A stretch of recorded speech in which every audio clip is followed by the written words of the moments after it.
All right, and welcome everybody to our first regional tutoring session for the 2025 Anato-Bee. I just want to say congrats to everybody that is attending on this Zoom, whether it was just that you signed up and put yourself out there to start learning the anatomical sciences, whether you participated, whether you're returning as a participator, and to those who had qualified for the regional competitions. We are so amazed at all the extra time that you guys have been putting into this, and you should be really proud of yourself for just putting in this extra effort outside of your normal coursework, extracurriculars that you have, sports, all those things that you guys have. So again, we're just super amazed that you guys are putting in this time, and that's going to show up when you guys are applying to undergraduate institutions. So awesome job, everybody. You should have received notification of your results if you did participate, and that it does include also a certificate of participation in a separate email. If you haven't received either of those, please contact us as soon as possible, and we can make sure that you get a copy of those. You might have also seen on our website that we've updated where our regional host institutions are. So I'm really happy to say we formed a great partnership with St. Louis University for the Northwestern competition this year. And then for the Southeastern, another awesome group of people that are going to be making that competition possible at Temple University. That'll be in Philadelphia. So other quick notes is that the regional registration, if you did qualify, is due February 8th. That's this Saturday. And also included on February 8th is if you'd like to apply to our Anato-Bee Inclusivity Travel Scholarship, that's going to provide 3 individuals throughout the country with $1,000, up to $1,000 to offset the costs associated with travel. So that could be for your flight, for your gas, for your hotel, things like that.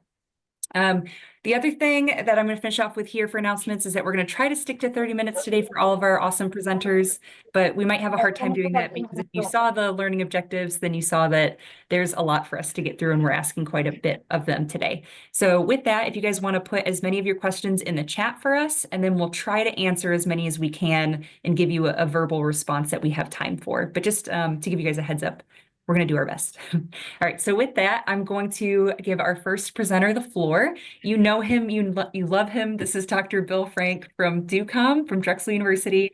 Again, he is our moderator for all of our tutoring sessions, and he's joined on with the Anato-Bee since our inaugural year, doing such a tremendous job at all these sessions, answering questions, helping keep us on pace, helping with everything in the background with this, with students getting their PowerPoints made and everything to help present that content to you. So we're so thankful for Dr. Frank and all the hours he's invested in your learning, and we're so glad that he's joining us again today.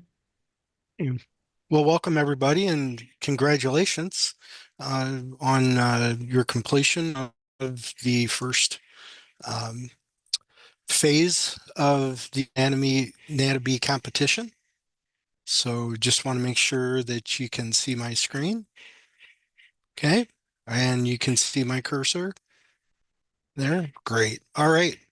So we have, as you were told, a lot of things to look at today. So let's get to it. So in the anatomy department, we're going to look at a little bit of radiologic anatomy, and we're going to look at a few different radiologic methods, including conventional X-ray, computed tomography or CT, ultrasonography, and magnetic resonance imaging, known as MRI. So although they differ, each is based on the receipt of attenuated beams of some type of energy to create images to permit observation of internal anatomy, structure, and function. Okay, and with that, we'll look at X-ray. So in X-ray, we use a beam of X-rays. So this is radiation from an X-ray source that is passed through the body and picked up on a detector on the other side of the body. Tissues of different densities appear differently, and you can see on the X-ray to the right that there are really white areas or bright white areas, and then there's some that are a little bit more gray, and then some that are very dark. Okay, so in X-ray, the more dense the object is, the less X-ray reaches the detector, and therefore the brighter they will appear on the image. So they will be what we call radiopaque. So you can see the bone is very radiopaque. Okay, as opposed to the less dense areas, more X-ray reaches the detector, and so the darker they appear on image, and those are called radiolucent. So obviously there is a lot of transition from radiopaque to radiolucent, so many shades of gray. Um, X-ray is very useful for looking at the skeletal system. It's good to see the bones, not as well for the soft tissue, although we can see some soft tissue things like some of the bronchopulmonary segments and the heart shadow and the diaphragm. But there are other uh, modalities that will look at soft tissue much better.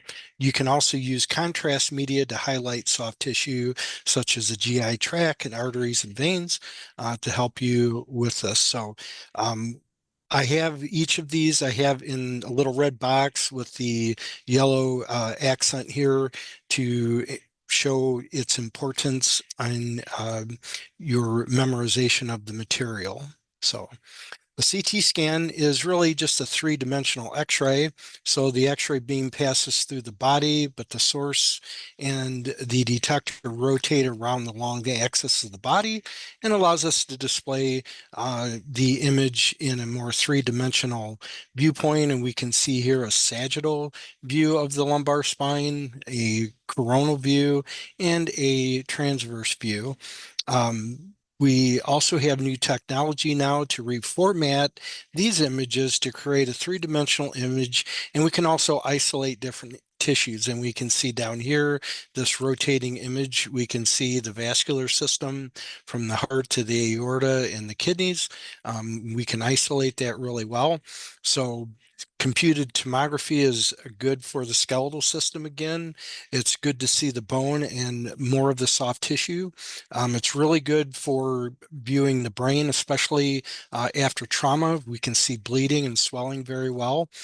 It is more expensive and slightly less accessible than the X-ray, but most hospitals and large clinics do have it. And again, you can use contrast media to help highlight the soft tissue. Okay, so ultrasound uses a sound wave. Okay, so there's no radiation like in the CT and X-ray. So we take a transducer on the skin and we shoot ultrasound wave into the body, and it bounces off the deeper tissues and it bounces back to the transducer, and then you can see it on the screen here. You can manipulate it to view images in different planes.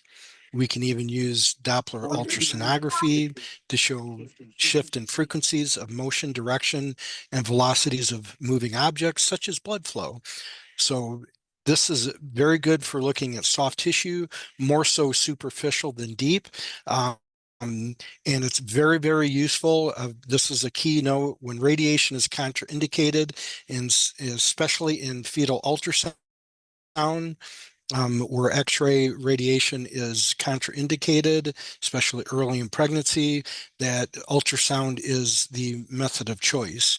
It's low cost, it's easily accessible, it has no radiation, it can be performed virtually anywhere, especially now with the advent of the bedside ultrasound. And here we can see a heart actually beating, and we can see the chambers of the heart, the right atrium and right ventricle with the tricuspid valve, in the left atrium, left ventricle, and the bicuspid or mitral valve. But you already know that, okay? Because you're all anatomists now. So the magnetic resonance imaging, or MRI, uses large magnets to create images. So again, MRI is not using radiation, it's using magnetism. Person is placed into a large magnet and the body's pulsed with radio waves. And those radio waves are going to be flipped on and off. And when it does, it's going to release photons, which are going to be picked up by a transducer. And so tissues with high proton density, such as fat and water, appear white. So there are things called T1 and T2 weighted images, which actually manipulate the image to highlight different tissues. Okay, so here where fat and water and would look very dark on an X-ray, will look very light or white on MRI. Tissues with lower proton density, such as bone, will appear dark, which is again opposite of what we see on X-ray and CT. So another thing to note is moving fluid like blood moves too quickly for the protons to be detected. So the vascular system will look dark on MRI. So we can see MRI here. We can actually see a rotator cuff. Here's a supraspinatus muscle. Here's the deltoid muscle. And we have the head of the humerus. And we can see it here highlighted differently, so you can manipulate the sequencing and create different colorations to better see. We can even see the fluid in the shoulder joint and the inferior part of the capsule, which can be affected in the condition called frozen shoulder syndrome. So MRI is very good for soft tissue. It's excellent for brain and muscle, tendon and ligament. And it is also excellent when radiation is contraindicated and when ultrasound is insufficient, especially with deeper structures. The bad part is it's much more expensive. It's less accessible. Many hospitals and large health facilities have it, but usually the insurance company wants you to pre-certify it because it is quite costly. So again, I would pay attention especially to the best use boxes for these four imaging modalities. Okay, so let's move on to a little bit of histology and looking at exocrine glands compared to endocrine glands. So glands are formed as downgrowths from epithelial sheath. During embryogenesis, most glands develop when epithelial cells grow downward from an epithelial sheet into the underlying connective tissue, which we can see here. Okay. These glands can be classified as either exocrine or endocrine. So exocrine glands retain their connection to the epithelial sheath at the free surface, and the piece that connects to the free surface typically becomes the duct, which we can see here. And the secretory cells secrete into the duct and out into the open surface. So the secretion is discharged into a duct, into a lumen of some sort. Okay. As opposed to endocrine glands where they lose connection with the surface as they have no ducts, and the secretory cells secrete into the surrounding connective tissue where the secretory products, such as hormones, are picked up by the nearby blood vessels. So in endocrine glands, we lose the epithelial connection and the secretion is discharged into blood vessels. So exocrine glands, a few examples of exocrine glands are sweat glands, and are in spaces within the body, such as the stomach or uterus, whereas endocrine glands, examples are where we have hormones. So we definitely see that in the pancreas, like with insulin, that is circulated in the blood, and testosterone that's produced in the testes that circulates into the blood. Okay, so we can see here histological slides of simple epithelial glands, which are sweat glands, which we can see here. We have unicellular glands, such as goblet cells, which is called mucus cells here, but goblet cells, which are seen in the epithelia of trachea. So that's pseudostratified columnar epithelia, which is ciliated. We can see that there are these large mucus containing cells called goblet cells. And lastly, there can be simple branch tubular glands, which it doesn't look simple to me, but that's what they call it. But these branch tubular glands then are going to secrete into the lumen of the stomach. Okay. So we want to talk about the types of secretion of glands. So there are three types: merocrine, apocrine, and holocrine. So in merocrine secretion, only the secretory product is released from the cell. No other portion of the cell is lost. So typically it involves secretory materials that is contained in a membrane-bound vacuole in the cell. cytoplasm, which is released when it fuses with the plasma membrane via exocytosis. It's a very common form of secretion and also found in endocrine glands that secrete proteins. So it's very common. Sweat glands, especially on the body, and salivary glands are a form of merocrine or eccrine glands. Apocrine glands uh, are shown here. And in apocrine secretion, some part of the cell is lost along with the secretory product. It's a rare form of secretion. An example is the mammary gland, where it secretes the lipid portion of milk in the apocrine fashion. Lipid droplets are not contained within vacuoles in the cell cytoplasm, so each droplet buds from the from the apical plasma membrane, taking a portion of the membrane and a thin rim of cytoplasm that is released into the cell. So lastly, in holocrine secretion, the entire cell is shed and usually breaks down to become the secretion. So this is the least common. It's fairly rare. And a couple of examples are the sebaceous glands of the skin and the meibomian glands of the eyelid. Okay, so let's see if you have learned anything. So we have a poll real quick.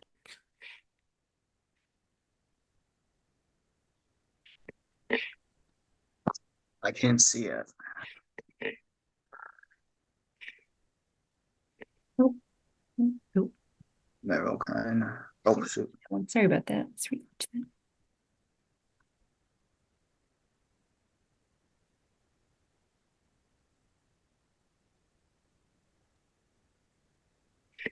All right. Can everybody see the poll? Can you respond in the chat if you can? Yeah, we're getting good percentage in here now. Oh, We'll go ahead and close this one in 5, 4, 3, 2, 1. Great. So did a good job. Very quick study. Okay. Salivary glands are an example of merocrine glands where only the secretory product is released from the cell. Remember, apocrine part of the cell is lost along with the secretory product, and the holocrine secretion, the entire cell is shed and usually breaks down to become the secretion. Okay, good job. All right. It's a good sign.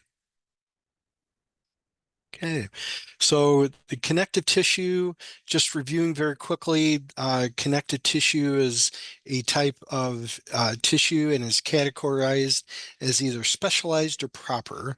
Connective tissues are definitely as widely spaced cells embedded in an extracellular matrix. Remember that blood is a specialized form of connective tissue. Connective tissue proper supports and protects other tissues and structures by, as the name implies, holding them together. It is composed of transient and resident cells and an extracellular matrix containing ground substance and various fibers. Most connective tissues are highly vascularized. So collagen fibers provide structure to the extracellular matrix and resist being stretched or compressed. While there are many types of collagen, for our purposes, we'll focus on only 3. In brief, type 1 is the most common and can be found for starters in bone, tendons, and ligaments. Type 2 can be found in cartilage, and type 3 can be seen as elastic fibers found in many tissues of the body, including the skin, blood vessels, lungs, and other organs. Elastic fibers are, as the name suggests, elastic and allows tissue to stretch and recoil and return to its original shape. Okay. So collagenous connective tissue can be divided into categories: loose areolar,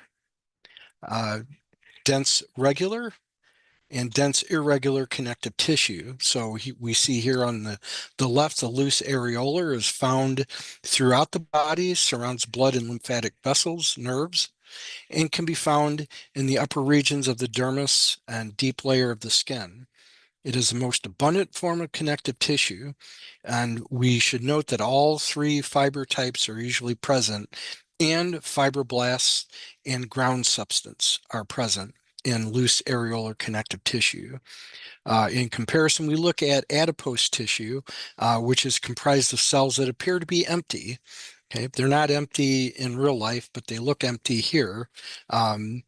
And these empty cells do have small nuclei at the perimeter, and there are many blood vessels that are interdisposed within the adipose cells. The cells look empty because of the process that's used to preserve the tissue, which uses alcohols, and this removes the stored lipid molecules in each cell, is why they appear hollow. Anywhere you find loose areolar tissue or connective tissue, you will find some adipose. If the individual is obese, these cells can increase in number and in size and be able to store the extra lipid molecules. Okay. Reticular connective tissue are found in organs related to blood maturation and aging, such as bone marrow, lymph nodes, and the spleen. They are very fine fibers of type 3 collagen, best seen with specialized staining techniques, which you can see here on the right, which reveal the dark reticular fibers that are used as attachment fibers for cells in this tissue. Okay, when we look at the connective tissue proper, we look at regular versus irregular dense connective tissue. On the left, the dense regular connective tissue is found in structures such as ligaments and tendons, closely spaced together, neatly packaged, neatly stacked. And you can see the cell nuclei of the fibroblasts that produce the collagen fibers, and those are also oriented in a parallel arrangement. Okay, so dense irregular connected tissue is found in the deeper regions of the skin, the deeper regions of the dermis, and we can see here, and the capsules that encase some organs. Okay, so densely spaced fibers, mostly type 1 collagen again, that are not in parallel but have many different orientations. So it does look more like a woven mesh, which we can see here in the drawing. It isn't so apparent here, but it is here. Okay, so the difference between dense regular versus dense irregular connective tissue, both utilizing primarily type 1 collagen. Okay, blood is a form of connective tissue comprised of a variety of cell types suspended in a fluid called plasma. By volume, peripheral blood is approximately 55% plasma, 45% red blood cells, and less than 1% of white blood cells and platelets. So we can see that myeloid stem cells can differentiate. Get my cursor up here. There we go. Can differentiate into two populations, either these multipotent hematopoietic stem cells called hemocytoblasts can differentiate either into myeloid stem cells or lymphoid stem cells. The myeloid stem cells can produce platelets, red blood cells, and the myeloblast, which will form the basophil, neutrophil, eosinophil, and the monoblast, which will form the monocyte. The lymphoid stem cells are going to create either the T and B lymphocytes or the natural killer cells. All right, so second question here. Connective tissue proper are made up of which form of collagen? What's its main collagen?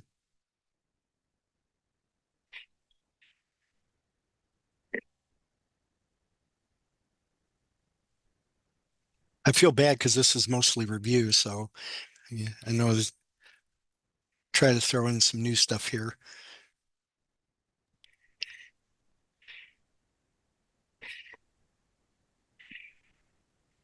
All right, you guys are doing good with this one. We will close it in 5, 4, 3, 2, 1. All right. Well, majority of people were right on type 1 collagen. And again, we look at type 1 collagen makes up approximately 90% of the body's collagen. Type 2 is found in elastic cartilage, which supports joints. Type 3 is found in muscle, arteries, and organs. And there are type 4 and type 5, which are found either in the skin layers and or contribute to bone matrix, corneal stroma, interstitial matrix of muscle, liver, lungs, and placenta. So good job on that one. Hey, we're 2 for 2. Doing well.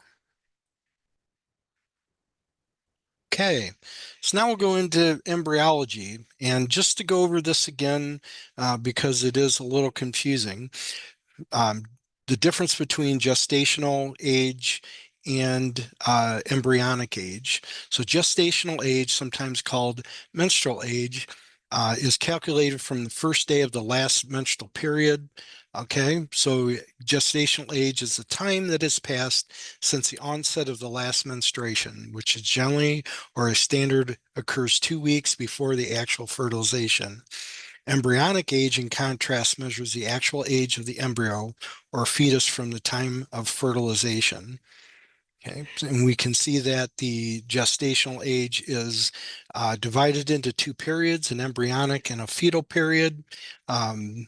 The embryonic period is week 5 of pregnancy to approximately week 10, and the fetal period is then from week 10 to birth. Okay, so little question here that's a pop-up. If the date of the start of last menses was 10 weeks ago, how old is the fetus now? So if you want to put that in the chat real quick.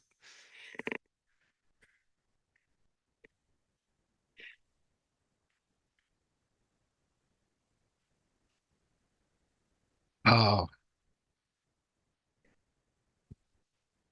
okay. All right. All right. Yep, you're right on it. Right on it. It would be 8 weeks. Good job. Very good. All right. You got that concept. Let's move on. Okay. So teratogens. Teratogen is any substance that interferes with normal fetal development and causes or increases the risk of causing congenital disabilities following exposure. And we can see that there are critical periods in human development from the first few weeks during the period of dividing zygote and implantation to the age of embryo in weeks. And we can see that in weeks 3, the CNS and heart are very susceptible to teratogens. You can see the eye, the heart and eye. So a lot of the nervous system is going to be susceptible, especially very early on in development and most of the way through development. So what are the greatest risks for harmful exposures during very early pregnancy? And the harmful exposures during early pregnancy have the greatest risk of causing miscarriage. The fertilized egg divides and attaches to the inside of the uterus during the first 2 weeks of embryo development.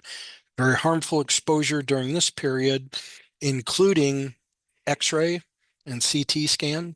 Okay, so very important that if you need to actually view the fetus at that point, that ultrasound is definitely the best way to go if it needs to be done.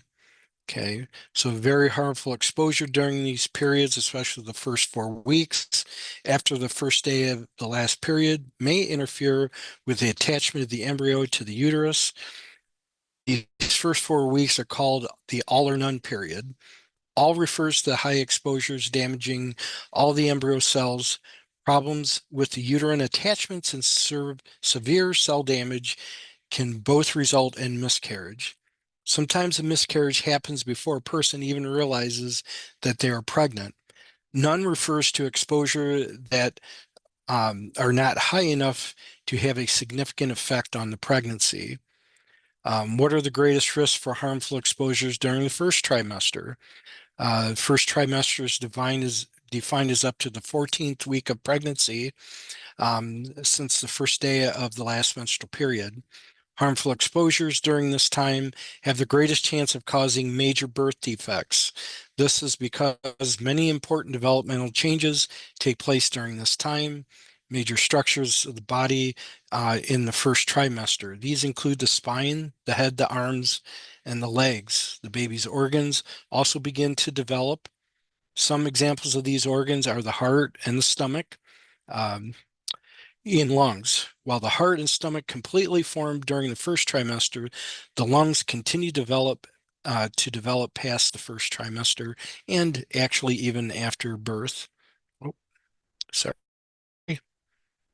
Okay.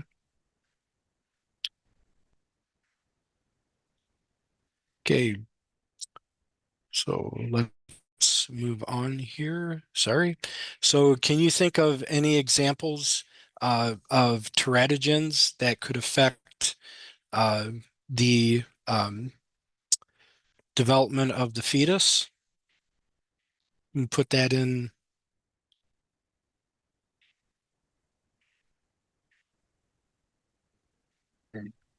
Okay. Alcohol, viral infections, smoking, and some drugs and medication. All right, good job. Okay, so numerical versus structural abnormalities. Numerical abnormalities involve gaining or losing whole chromosomes and usually result in a significant imbalance of genetic material. So some examples are trisomy 21, known as Down syndrome, which has an extra copy of chromosome 21. Turner syndrome, where a female is actually missing an X chromosome, so they just have an X genome. And then the Klinefelter syndrome, where a male has an extra chromosome, so they're XXY, which we can see here. So structural abnormality is different from the numerical abnormalities because it involves a change in the chromosome, like a deletion, duplication, inversion, or translocation of a gene. It may not always result in a change in total chromosome number, but can be balanced or unbalanced. So a few examples are Crider-Scott syndrome, so deletion of chromosome 5, Angelman syndrome, which is deletion or mutation of the UBE3A gene on chromosome 15, which we see here, Prader-Willi, and even cystic fibrosis. Okay, so last question here.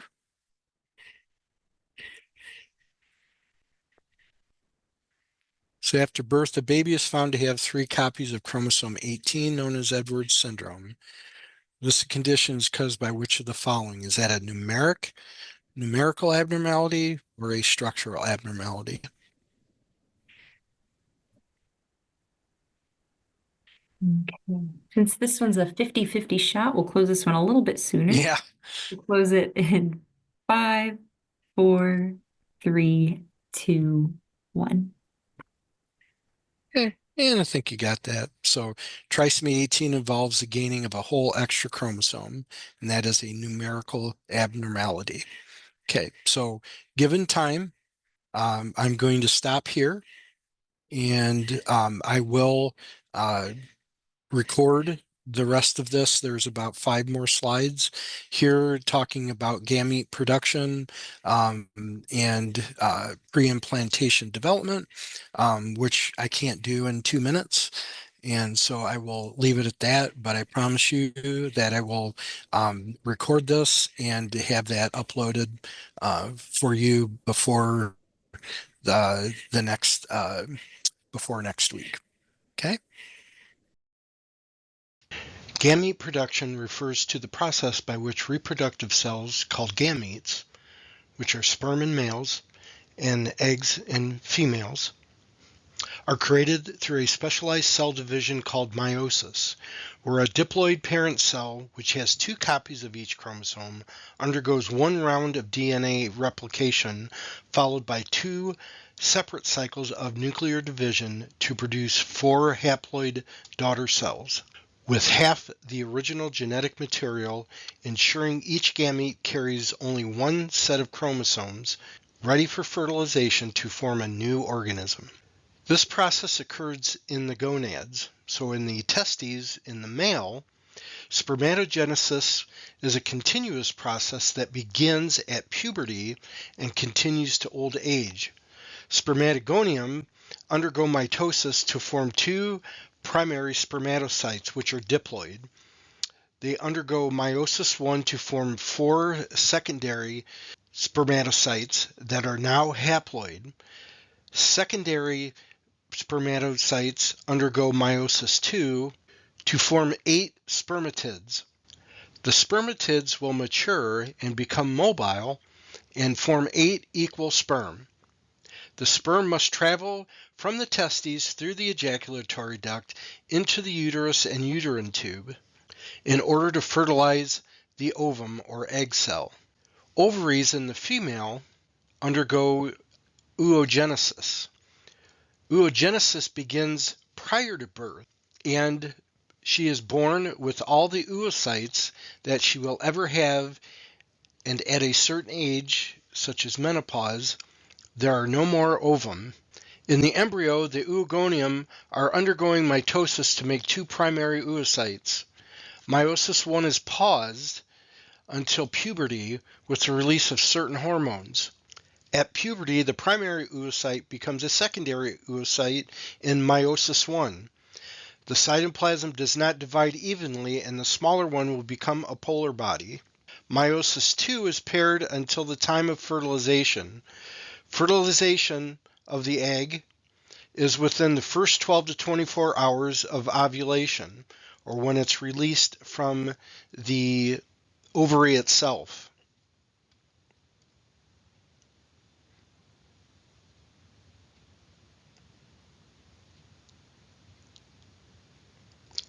Let's go back to that.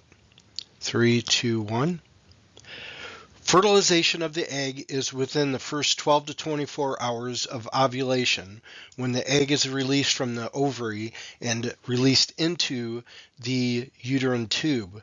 Once the egg is fertilized in the ampulla of the uterine tube, it will take approximately 4 days to implant into the wall of the uterus. So key points here are that in spermatogenesis in the male is going to begin at puberty and go to old age. It will begin as a spermatogonium and end as spermatozoa, which are mobile. So one spermatogonium begets 8 mobile spermatozoa.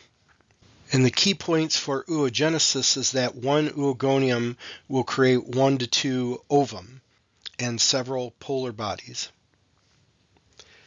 It should also be noted that the ovum or egg cell needs to be fertilized within 12 to 24 hours of release from the ovary. Once the sperm has fertilized the ovum, it now becomes the zygote. Following fertilization, the zygote repeatedly divides as it travels down the length of the fallopian tube. The morula, which is a solid cluster of cells resembling a mulberry, is formed, and as it forms, fluid penetrates the morula, and at this point, the cells make up a blastocyst consisting of 2 cell masses made of 2 cell populations. The inner cell mass, which is known as the embryoblast, and the outer cell mass, which is known as the trophoblast.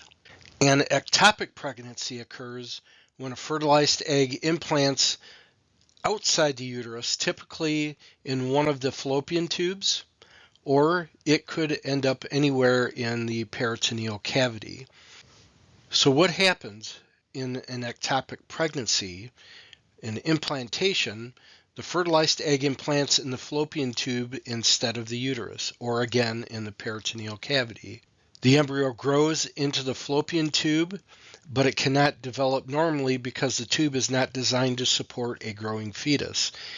And at some point, as the embryo grows, it can cause the fallopian tube to rupture. This can lead to severe pain, internal bleeding, and a life-threatening emergency. In some cases, the ectopic pregnancy may miscarry on its own before it ruptures. During week 2, we get blastulation, and blastulation is known as the week of 2s. During week 2 of embryogenesis, the embryo is implanted into the endometrium of the uterus. Once implanted, the blastocyst begins to differentiate into 2 distinct layers called the embryoblast and the trophoblast. The embryoblast will eventually become the embryo, and the trophoblast, which provides nutrients for the embryo, develops into a large part of the placenta. In the middle of the week, the embryoblasts and trophoblasts undergo further differentiation. The embryoblast differentiates into the epiblast, here seen in blue, which is a single layer of epithelium that gives rise to the 3 germ layers, and the hypoblast, which gives rise to the yolk sac, and the trophoblast, which further differentiates into the cytotrophoblast and the syncytia trophoblast. So what is gastrulation? Gastrulation begins in week 3, and therefore week 3 is known the week of 3s, because now instead of a 2-layer system, we develop a 3-layer system or 3-layer embryonic disc. So once the sperm is implanted into the uterus, cells start proliferating and dividing, and at week 3, gastrulation begins. Gastrulation begins and is significant for creating a trilaminar disc from the bilaminar disc. The primitive streak and primitive node, which are seen here, the primitive node and primitive streak, are important structures and have important roles in the establishment of this body plan. The embryo, bilaminar disc at this point, starts to take the shape of an oval and forms an indentation called the primitive node along the dorsal or top surface of the epiblast and emits growth factors that direct cells to multiply and migrate. The primitive streak extends from the primitive node and establishes the cranial and caudal axis. The anterior and posterior axis is established with implantation when the epiblast lies closest to the endometrial lining and therefore establishes the dorsal and posterior surface. Formation of the hypoblast establishes the ventral or anterior surface. Hence, the epiblast hypoblast establishes the anterior and posterior axis. The primitive streak and primitive node are important structures that have important roles in establishing the body plan. The significance of primitive streak is it establishes the cranial caudal axis. The significance of the primitive node is to develop the signaling molecules which are going to cause the right and left delineation within the body. Nodal is a signaling protein primarily expressed in the primitive streak during early embryonic development, playing a crucial role in its formation and the initiation of gastrulation, meaning the primitive streak is a region where nodal signaling is most active. So what happens when gastrulation goes wrong? The cellular mechanisms controlling gastrulation, when activated in the wrong place or at the wrong time, results in severe congenital defects such as heart defects, conjoined twinning, spina bifida, and disease in adult life such as cancer and malfunction of the immune system. So here we see 2 examples of conditions that occur when gastrulation goes wrong. In a sacrococcygeal teratoma, cells of the primitive streak that are pluripotent, which means they are able to divide into several different cell types or tissues, develop at the caudal end of the neural tube, and these teratomas are remnants of the primitive streak and contain various types of tissues derived from all 3 germ layers. Teratomas are seen 3 to 4 times more in female than in male infants. A second type of abnormality are called laterality defects, which involve the left-right-sidedness of the body. They're known as heterotaxy syndrome and also situs inversus. In this condition, the internal organs, particularly the heart, are positioned abnormally in the chest and abdomen. And we can see here that there's several types, with situs solatus to situs inversus to situs ambiguus, which is heterotaxy. So in a total situs inversus, the apex of the heart would actually sit in the right side of the chest instead of left. The left lung would actually be sitting in the right pleural cavity, the right lung would be sitting in the left, and we would also see a complete reversal of the abdominal organs, where normally the liver would be on the right, it is sitting on the left, and the spleen and stomach would be sitting in the right upper quadrant instead of the liver.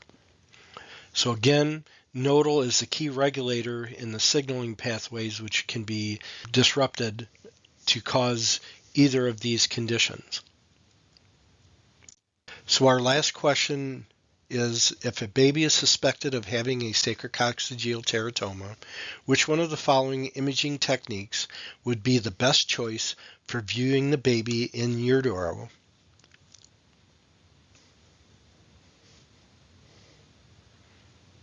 And the best choice is ultrasound.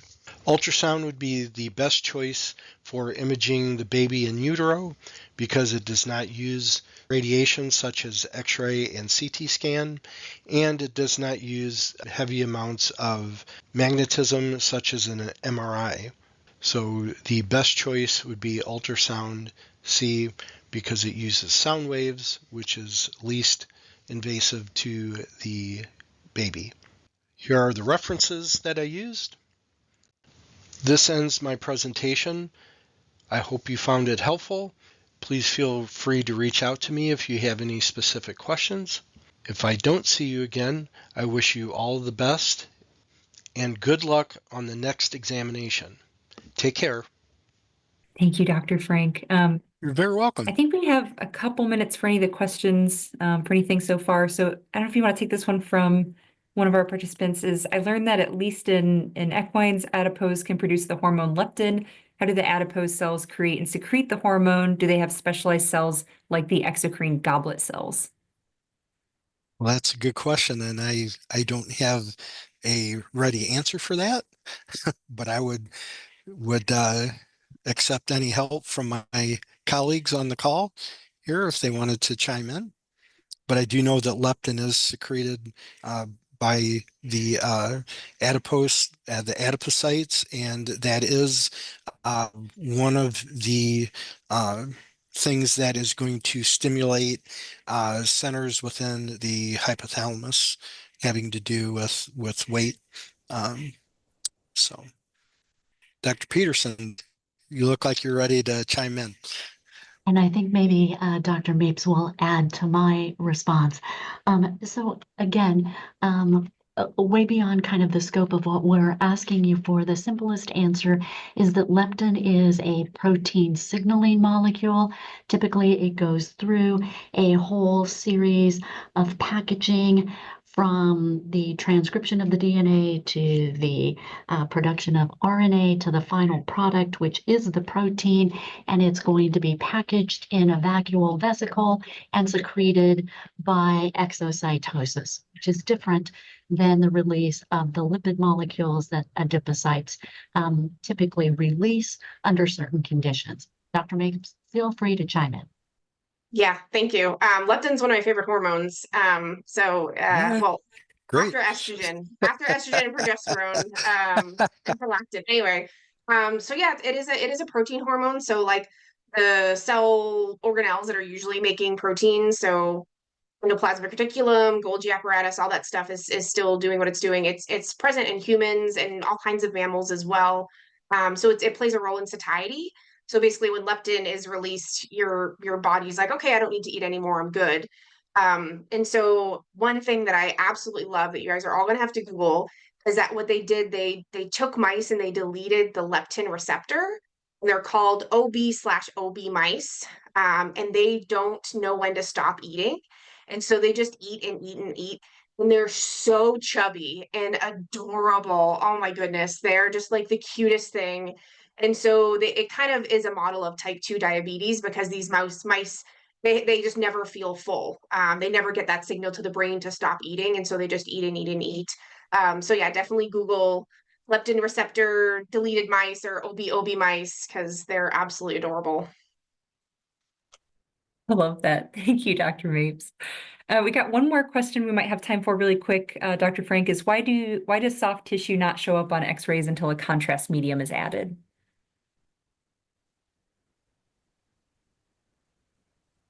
Oh, I think you're muted. Muted.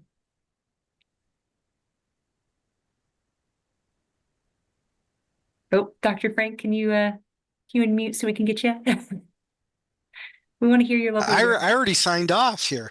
No, so soft tissue in X-ray does not block the X-ray beam.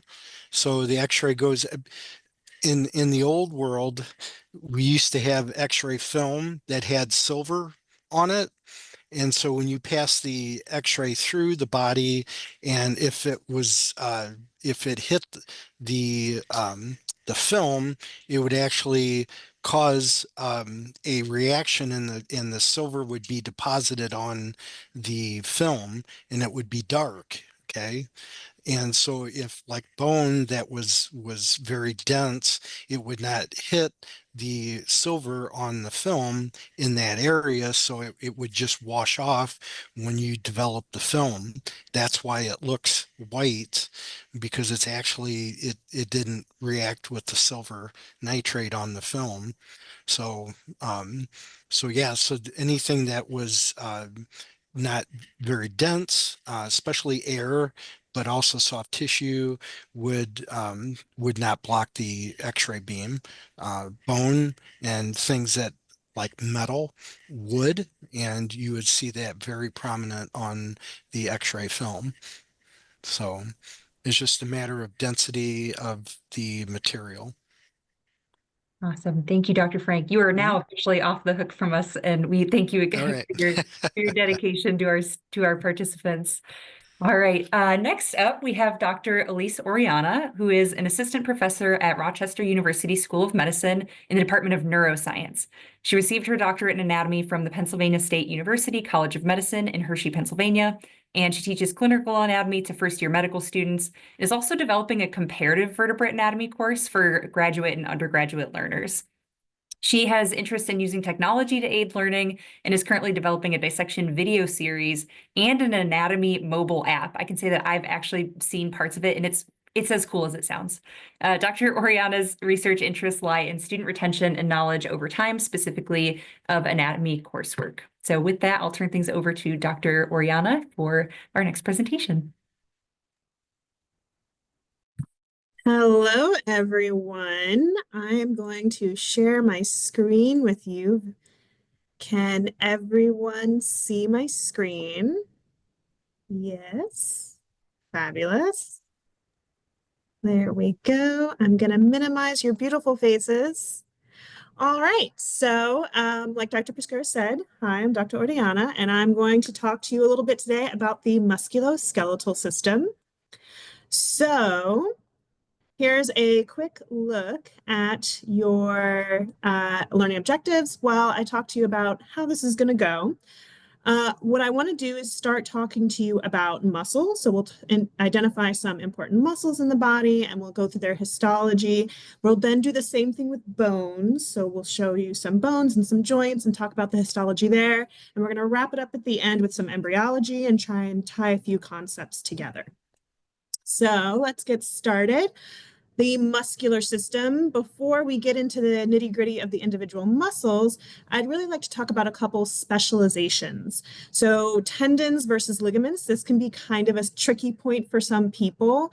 So a tendon is for a connection between muscle and bone, and a ligament is a connection between bone and bone. So I like to think of very common tendons or ligaments to remind myself if I get kind of forgetful about these things. So for example, Achilles tendon, that's one people hear a lot. And so I remember, oh yeah, the Achilles tendon, that's attached to a muscle in the posterior aspect of my lower limb. So that's a tendon versus a ligament like the anterior collateral ligament or the ACL. If you've played sports or if you enjoy sports, you might hear about people tearing their ACL all the time.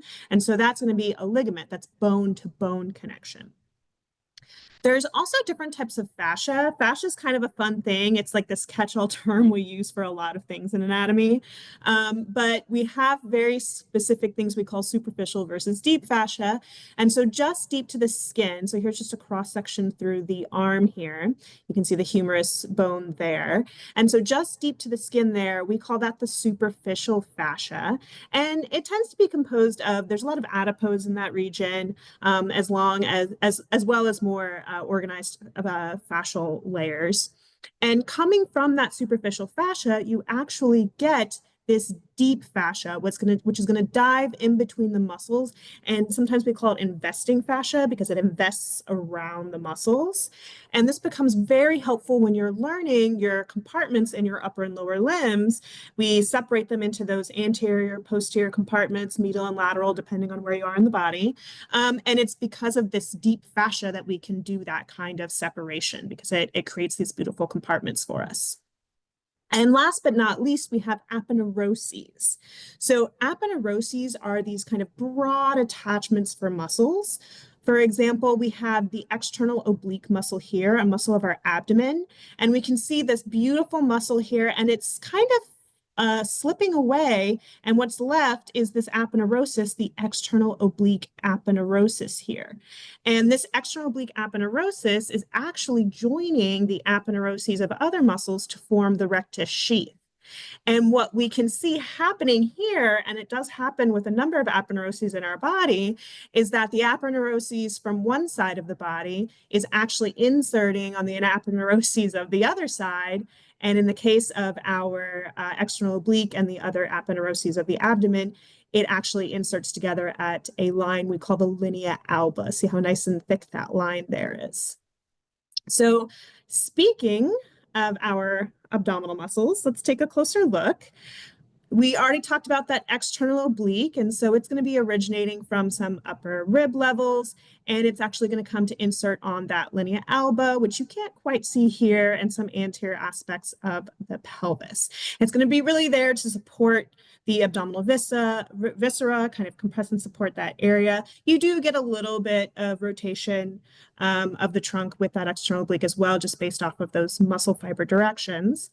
And we can also see here the rectus abdominis. So rectus means straight. So you can see how this muscle goes straight and up and down.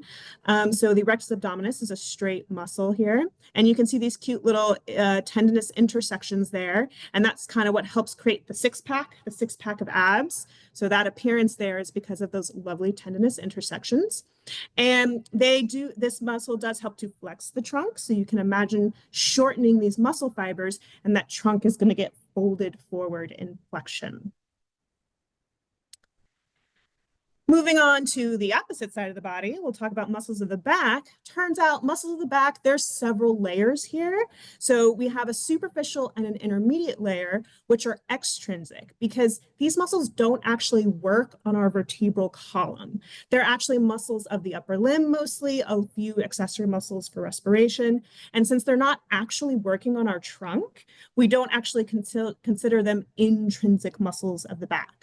The deepest layer of these muscles are actually the intrinsic muscles that work on the back, and kind of the big moneymaker of those muscles, you can see there's a few layers there, but the big moneymaker are the erector spinae muscles, and that's these guys here.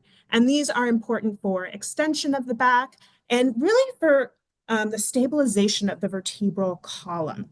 So while we're in flexion, we absolutely can use those muscles to come back to an upright stance, so extension of the vertebral column. But these muscles were never really meant for carrying heavy loads. They were really more for stabilization of the back. So that's why they tell you lift with your legs and not your back, because if you try to lift a heavy object and you're using those muscles, they can get strained pretty easily and you can hurt your back. So lift with your legs. If you get nothing else from this presentation, lift heavy objects with your legs. Lastly, we have muscles of the neck. Now, there are a number of muscles of the neck, but we're going to kind of focus on one big one here, which is actually my favorite muscle in the whole body. It's called the sternocleidomastoid, okay? Aptly named because we have origin from the sternum and the clavicle here, and we have an insertion on the skull, which means that when these muscles contract, they are going to act on our skull. You can imagine that if we shorten both of these muscles, we're going to get flexion of the neck. So our head is going to bend kind of forward and down. But if I only use one muscle, so let's say I just contract my right sternocleidomastoid, I'm still going to get some flexion, right? But because I'm only contracting one side, my gaze is going to end up rotating to the opposite side. So if I'm using my right sternocleidomastoid, I'll get flexion, and then my head is going to turn to the left. And it's my favorite muscle because I think it's like the how you doing muscle. So when you use just one sternocleidomastoid, you just go, how you doing, right? So that's the sternocleidomastoid. Okay, chugging along. We have some muscles of the chest here, or of the thorax, a couple big muscles. We've probably heard of these before. First, we have the pectoralis major, which is the more superficial of the muscles. Now we can see there's a little pacemaker here, so that wouldn't typically be there unless placed by a surgeon. So there we got a pacemaker, but the rest of this is indeed your pectoralis major muscle, attaching from the sternum and the clavicle to the humerus, inserting on that humerus. So we can imagine we'll shorten those fibers. We'll bring that humerus closer to the body. We consider that adduction of the arm. Just deep to that pectoralis major, so if we reflect the pectoralis major as seen here, we can see the pectoralis minor. It is going to be originating from the ribs here and then attaching to the scapula. And really it's going to help protract the scapula, which basically means it's going to help hold the scapula to the body wall. So we don't want the scapula winging out behind us. We want it nice and up close to our body wall. So that's going to be pectoralis minor is going to help us do that. Okay. I know we're moving really, really quickly, but let's jump into the histology. So the histology muscle, so here's just a quick reminder of what that looks like. I know you've seen this before, and a couple things I want to point out that the muscles share and differ is that skeletal and cardiac muscle are both striated muscles. So you can see these striations in the muscle, and that has more to do with its contractile unit, the sarcomere, which we'll talk about in a second. But a difference that we can see here is that the cardiac muscle branches. So you can see this kind of branching in the cardiac muscle. And that is to do with the presence of what we call intercalated discs. And we'll talk more about intercalated discs in a second and why you would see that branching pattern there. And lastly, we have our smooth muscle, which we don't really see those striations, but it is this what we call a fusiform shape, meaning it's kind of thicker in the center, and then it goes out to more spindly, thinner edges on either end. So that's that fusiform shape. And we don't see any striations, and we'll talk more about that in a moment. But let's start with skeletal muscle and a little bit about how it's going to function to move the body or our skeletal system. And in part, it needs, guess what? It's going to need tendons, right? So we have a point where skeletal muscle is going to attach to tendon, okay? And we can see that here in this image. So you have skeletal muscle kind of coming in at slips and attaching to the fibers of the tendon here.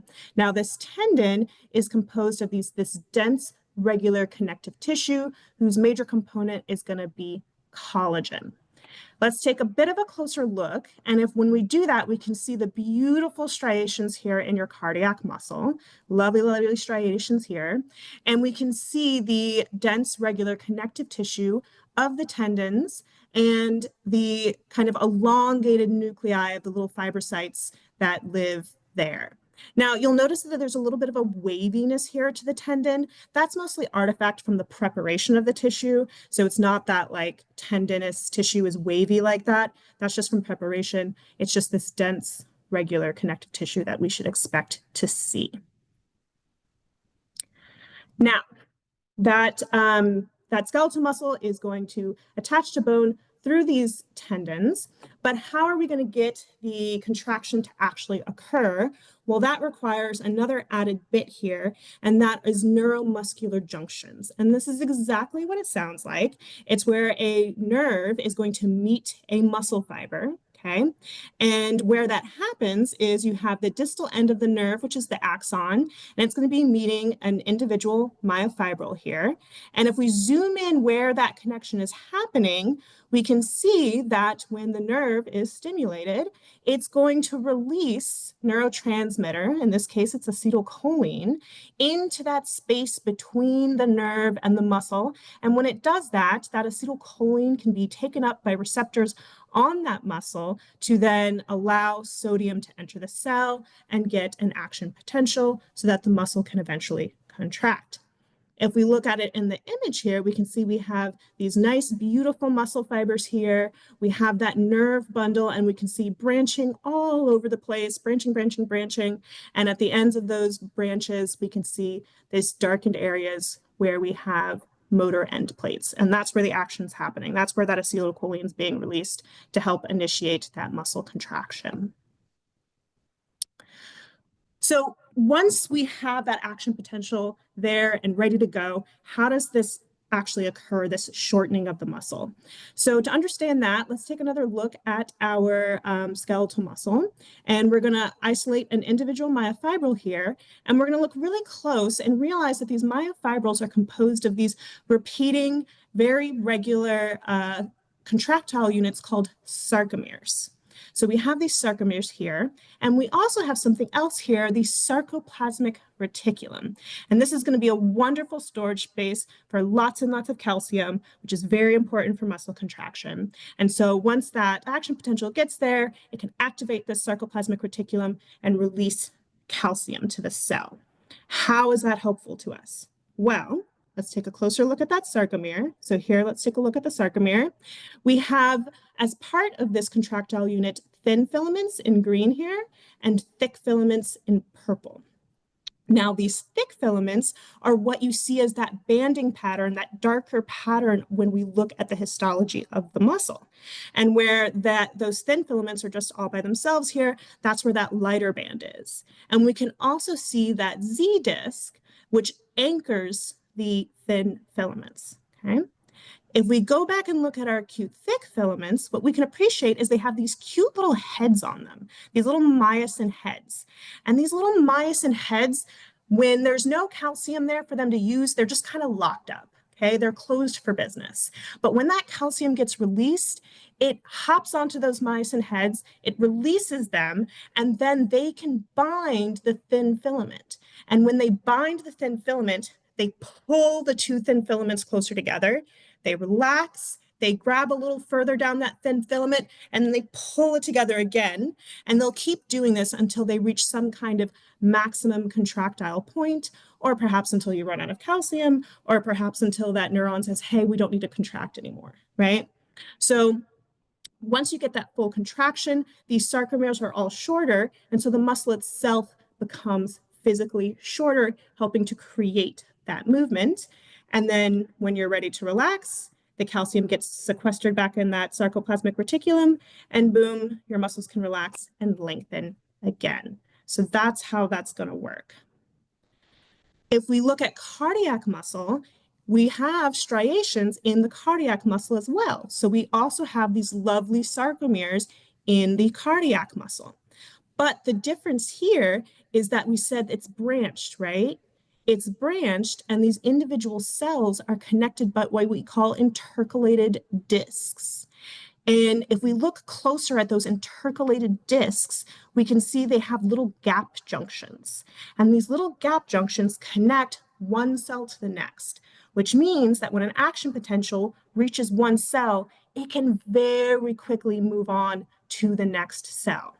And that is very important for us with cardiac muscle because let's just take the ventricles as an example here. We want these ventricles to contract all at once, right? We need to contract those ventricles and push out all the blood from them and then relax them and allow blood to come back into them. And the way that we're going to get that unilateral contraction of these structures is for that action potential to move very, very quickly through these cells. And those gap junctions help that to happen. And so that's why we have this interesting branched pattern to this cardiac muscle, very important for its function. Smooth muscle is a bit different. So smooth muscle, these cells are a lot smaller than things like the fibers of our skeletal muscle. And they're also that fusiform shape, which we can see here, thicker in the middle, thinner towards the ends. And what we also see here are these dense bodies all over the place. And these dense bodies are connected to each other by these intermediate filaments. And so it's like the muscle is surrounded by like a net, okay? And what you can't see here is that these dense bodies, we also have thick and thin filaments between these dense bodies. Now, it's not exactly the orientation of the sarcomere that we see in skeletal and cardiac muscle, but it is a contractile unit that sits between these dense bodies. And so when that contractile unit is stimulated, these dense bodies are going to come closer together, and you get this uniform kind of squishing down on the cell, making it smaller. You do them all together, and boom, you have contraction there of that smooth muscle. And so something like a stomach, those muscle cells will get squished, and you get kind of a how do I put this? So the stomach, think of the bladder. Think of squishing down the bladder to kind of push urine out of the body, right? So you're going to get this uniform, just kind of making that bladder smaller and pushing the urine out. And so that's going to be that smooth muscle there. Okay. All right, so that was all about muscle. Now we're going to talk about the anatomy of our bones and our joints. No better place to start than the vertebrae. Okay, so here's your lovely vertebral column here, and we're separated into kind of separate regions based on the types of vertebrae you're going to find there. So at the superiormost aspect, so towards our head, we have the cervical vertebra, which we have 7 of. We have 12 thoracic vertebra, 5 lumbar, 5 sacral, and then we've got our cute little coccyx at the bottom there. And we want to be able to tell these vertebrae apart, and vertebrae really do have a lot in common. For example, they all have bodies anteriorly, which are these guys here. They have spinous processes posteriorly here, and they have transverse processes on either side. There's a couple exceptions here for specialized vertebrae, but we won't even get into that. But how will we tell the difference between them?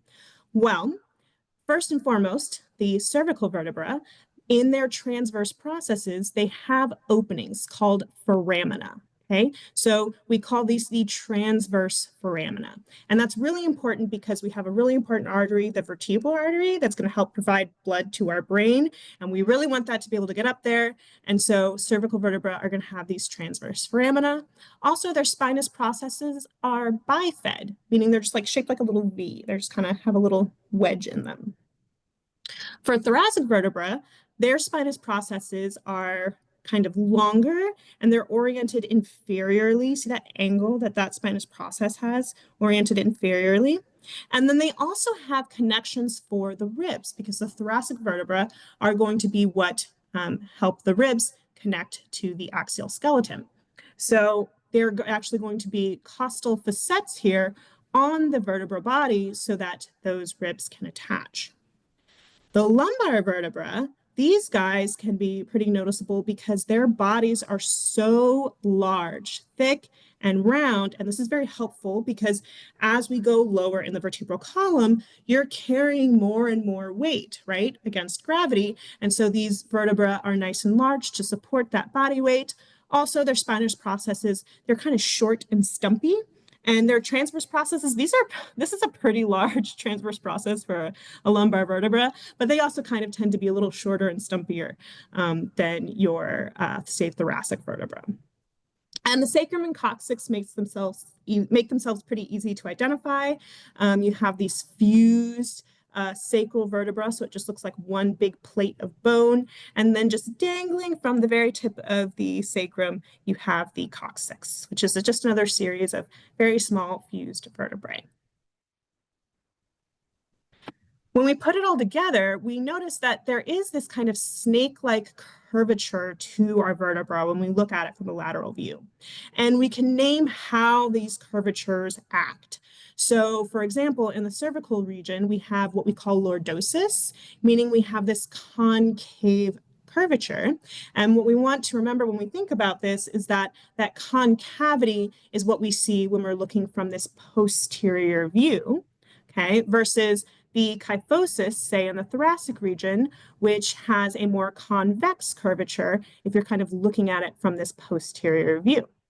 And what you can remember about these is that they kind of have a pattern, one then the other. So lordosis, then kyphosis, then lordosis, then kyphosis. And I always like to have little mnemonics to help me remember things. And so I can remember that lumbar and lordosis both start with L. And so in the lumbar region, you have lordosis. And if you know that it's just a one or the other pattern, as long as I know that lumbar is lordosis and I know the order that my vertebrae go in, I can always figure out what my others are, right? Because on either side, I must have kyphosis. You can have excessive lordosis and or excessive kyphosis, meaning that that concave or convex curvature is just a little bit too pronounced. Then, of course, you also have situations like scoliosis, where you have an abnormal kind of curvature to that spine. So looking at, starting to look at more closely at our joints, we have the shoulder joint, aka the glenohumeral joint, and we call this a ball and socket type joint. And so we imagine we have a little socket and we place a ball inside of it. And it's named glenohumeral, which is very descriptive because it's the humeral head and the glenoid cavity of the scapula, which is going to create this joint. And some people liken it to a golf ball on a tee because the humeral head is quite large compared to that shallow glenoid cavity. And so what we have to help deepen that joint is the glenoid labrum. This is going to help deepen the joint, give it a little more stability.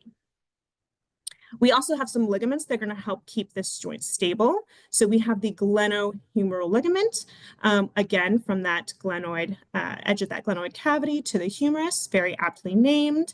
We have the coracohumeral ligament. Again, we're going from scapula to humerus. And we have the coracoacromial ligament, which is actually going from scapula to scapula. It's the acromion to the coracoid process, but it will kind of help stabilize that joint superiorly.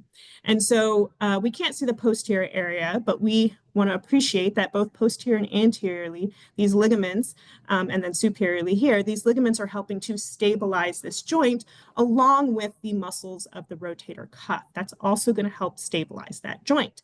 But it is a joint that gives us a lot of mobility, right? We can like turn our arm or rotate our arm like 360 here, right? And that's because this joint is a little less stable than, say, something like our hip joint. There's a lot more coverage of the hip joint. The hip joint is much more stable, but we can't move our leg in like this 360 fashion, right?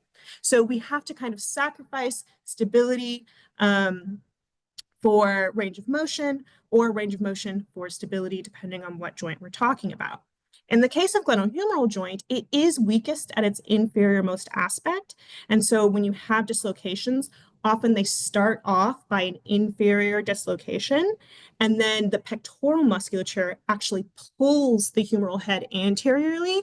And so you'd think, oh, anterior dislocation, that's so common, it's the most common one, but really a lot of them actually start from the inferior and then get pulled anteriorly by the musculature.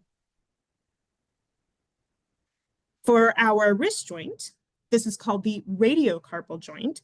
And so this is also aptly named because this is a connection between the radius and the other muscles of our wrist, which are the carpal bones. So funnily enough, the ulna, which is here, is not actually part of the joint. There are ligaments that are going to help anchor the ulna there to the rest of the wrist, but it's really not considered part of the actual joint there. Now we have these ligaments both anteriorly and posteriorly that are going to help to stabilize this joint. You don't need to know their individual names, but they are there to help stabilize that particular area. Similarly, with our knee joint, we're going to have ligaments that are going to help kind of stabilize it, but there's a lot more going on with the knee. So we're going to talk about it in a little more detail. So first and foremost, the knee is an articulation between the femur and the tibia. So we're looking at the superior aspect of the tibia here and the posterior aspect of the femur. And we have condyles on each, medial and lateral condyles. And condyles are just the smoothened portions of bone that are going to articulate with each other, okay? Now, we also have another bone that's going to participate in this joint. We call this the patella, and it's a sesamoid bone because it actually gets wrapped up in tendon. So it's kind of completely surrounded by tendon, and so we call it sesamoid. And last, but certainly not least, we have the menisci. So the menisci are here. This is a superior view of the tibia, just like here. And the menisci are sitting here in the lateral and medial condyles, or these C-shaped cartilages. And they're there so that when the femur articulates with that tibia, you have this nice smooth motion, but also those menisci can help adjust for the change in shape of the femoral condyles as the knee flexes and extends. And this is really important for the stability of the knee and being able to kind of lock the knees when standing upright. We want to be able to do that. So we want these menisci to be flexible and be able to accommodate for the changes in that shape as we do these movements. The ligaments themselves, we've probably heard of some of these. So we have the patellar ligament, okay? And this is coming from the patella to the tibia. And we said that the patella gets kind of encased completely by this ligament because it's actually a continuation of the quadriceps tendon. So the quadriceps muscle tendon comes to the patella, actually encases it, and then continues on to the tibia. And so wars have been fought over whether the patellar tendon is a tendon or a ligament. In our case, for our purposes right now, we're calling it a tendon, okay? So the patellar tendon. We also have a couple other groups of ligaments. We have collateral ligaments and we have cruciate ligaments. So the collateral ligaments are going to be on either side of our joint. So we have a medial collateral ligament on the medial side and a lateral collateral ligament on the lateral side. And you'll notice that the lateral collateral ligament is coming from that lateral epicondyle to the fibula. But the fibula is not considered part of the knee joint. There's an important ligament there that does attach to it, but we consider the joint to be between the tibia and the femur. We also have these cruciate ligaments. So we have the anterior cruciate ligament and the posterior cruciate ligament. And these ligaments are named, I like to think of, for their placements and their actions in regards to the tibia. So you can see the anterior cruciate ligament attaches to the tibia more anteriorly, and it prevents anterior displacement of that tibia. The posterior cruciate ligament is attached to the tibia more posteriorly, and it prevents posterior displacement of the tibia. You can think about this in terms of the femur too. It's just that when you do that, those placements and that action is going to be reversed. So I like to learn it first in regards to the tibia, and then you can play some kind of mental games and gymnastics to say, okay, can I figure out what these placements and actions would be on the femur instead, because they're going to be reversed. Okay. Now we have the ankle joint. And so the ankle joint is another hinge type joint. And there's actually 3 points of articulation between the fibula, the tibia, and the talus. So we have our fibula, who's getting some joint action now. It didn't get any action at the knee, but it can be celebrated at the ankle. So the fibula here, the tibia, and then this is the talus here. And so these 3 points of articulation actually end up being almost like hugging the talus. So the talus gets hugged by the tibia and the fibula, and then you can kind of rock back and forth to create that movement at the ankle. And we have lateral and medial ligaments. So you can see here we have the lateral ligament, which is made up of individual ligaments, which you don't need to know the names of, but they are individual. And then medially, you have what we call the deltoid ligament, because there are 4 ligaments here that can be individually named. Again, you don't need to know those individual names, but that's why it's called deltoid, because there are 4 ligaments there, helping to stabilize the knee, both medially and laterally. All right, chugging along, we're going to go into the histology of the bone. So as we get moved into the histology of the bone, let's just kind of review a little bit of what we're looking at here when we're thinking about a bone. We have a nice, lovely long bone here. We have the epiphyses, which are the ends of our bones, and we have the diaphysis, which is kind of the main body of the bone there. And we can see that inside the diaphysis, we have that yellow bone marrow area, or that yellow medullary cavity, and then at the epiphyses, we have that red bone marrow. But lining the entire outside of the bone, we have a layer or a couple layers of cells that we call the periosteum. And this is going to line the entirety of the outside of the cell, except for at the epiphyses. At the epiphyses, that's where we're going to have cartilage, right? Because we need cartilage at the epiphyses to help create that nice smooth movement at the edges of the bones when bone meets bone. Here on our image, we can see we have some compact bone. We've taken a little slice out of our bone here. We have compact bone here, but at the very edge there, you can see those layers of periosteum. Now, within the cell, within the bone, we have another lining called the endosteum.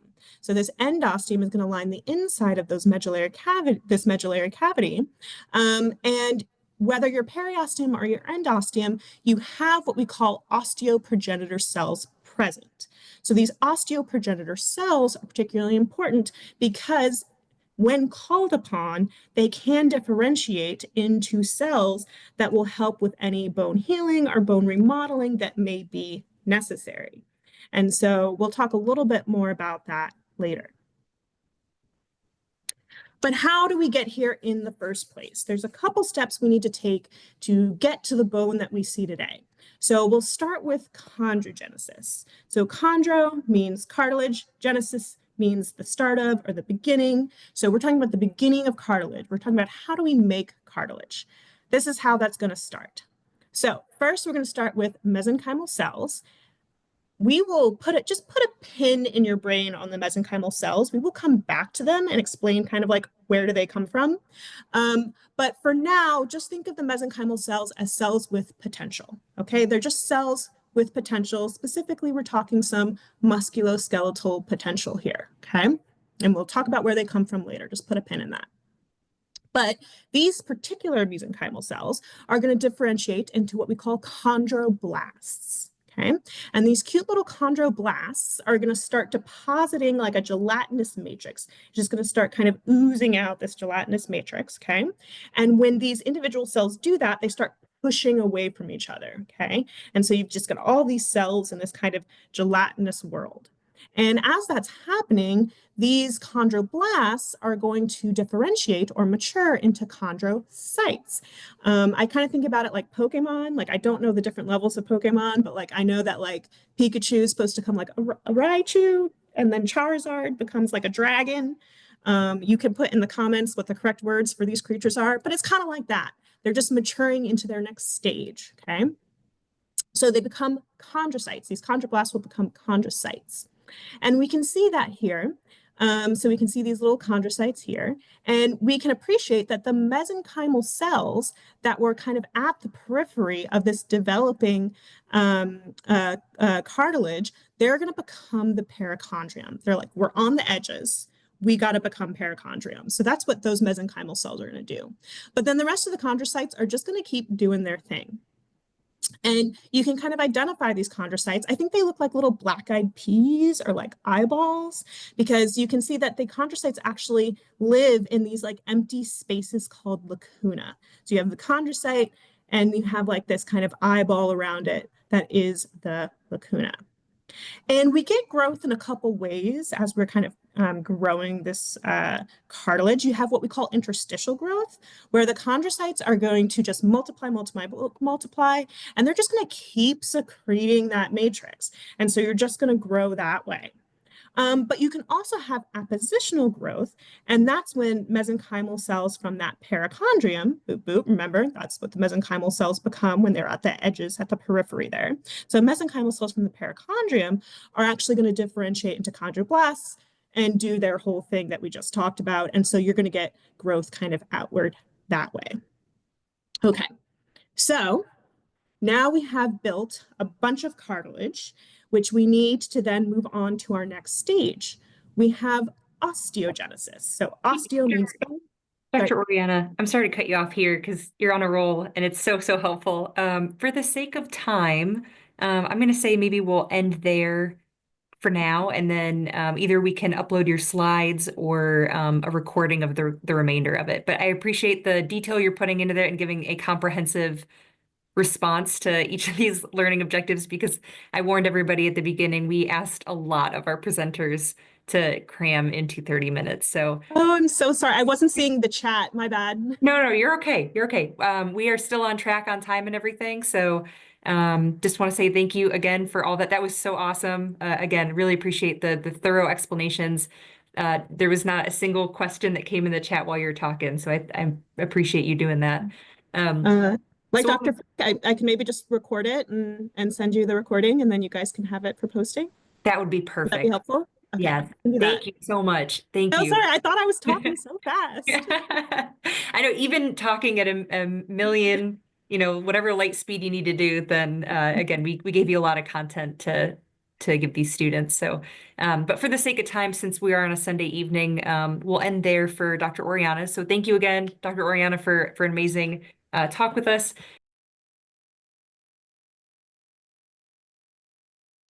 All right, so where we left off last time was we'd undergone a bunch of chondrogenesis. So we were building cartilage. And now we want to take that cartilage and we want to become mature bone. So this is going to require a process called osteogenesis. So osteo means bone, genesis means the start of. So how are we going to do this? Well, we've already built up what we call a cartilage model. So we spent all that time building that cartilage, and now we have this model of what will one day become a bone. So if this were a future long bone, we already have a little bit of what might be a primordial diaphysis here and little primordial epiphyses. Right? But for the most part, we just have a big blob of cartilage. And what's going to happen with this cartilage is we're going to get more mesenchymal cells. So remember, mesenchymal cells are just cells with potential. They can become different things, and we'll tell you all about how we get them later on. But these mesenchymal cells are going to come to our cartilage model, and they're going to invade that model. And when they invade that model, they're going to secrete a substance called osteoid, and they are going to mature into osteoblasts. Okay, and these osteoblasts are actually going to start surrounding the chondrocytes that are there. Remember, those chondrocytes, those little black-eyed pea-looking cells, are in the cartilage model, and they are living in these lacunae, so they're living in these spaces called lacunae. So they're going to go in and they're going to kill the chondrocytes, and what gets left are just a bunch of lacunae. And now those osteoblasts are going to mature into osteocytes, and those osteocytes are going to now move into those empty lacunae, right? Because we killed the chondrocytes. So the osteocytes are going to move into those empty lacunae, and they're going to start secreting a bone matrix, and we are going to get growth of mature bone, and we are going to elongate the bone as well during this process. Now, those osteocytes are going to be there kind of building bone. And remember, chondrogenesis is also still happening. So we're building more cartilage and we're building more bone. And while this is happening, we're going to get another type of cell called osteoclasts showing up. Now, osteoclasts are not derivative from osteocytes or osteoblasts. Okay, osteoclasts are derived from macrophage type cells. And this makes sense because what's going to happen is these these osteoclasts are going to come into this diaphysis, this growing diaphysis, and they're going to start to break down that newly built compact bone. So we just built it up and now we're going to break it down again. And the reason that we're going to do that is because, remember, we don't have just full-on compact bone throughout the entire diaphysis of a bone, of a long bone. We have medullary cavities. And so that's how we're going to get these medullary cavities in the diaphysis of bones. Now, this process does start in the future diaphyses of bones, and so we call that a primary ossification center. Eventually, this process is going to repeat itself again at the epiphyses specifically, and so when this process repeats again at the epiphyses, we call this a secondary ossification center, where we build up this bone, this mature bone, and then we break it down with osteoclasts, and in this case, we're going to be creating that red marrow cavity of spongy bone here in the epiphyses. Okay. Now, from birth up through childhood into adolescence, we do grow as individuals. We will get taller, we will get broader. And so we have to keep chondrogenesis going in our bones so that we can continue to elongate our bones. And where that's going to happen is these areas right here between the diaphyses and the epiphyses, called the epiphyseal plate. So before you're fully mature, you have active chondrogenesis going on in this epiphyseal plate, helping to create more cartilage matrix or cartilage model for that bone to then be created via the process of osteogenesis. And so this is how your bones can continue to lengthen as you mature.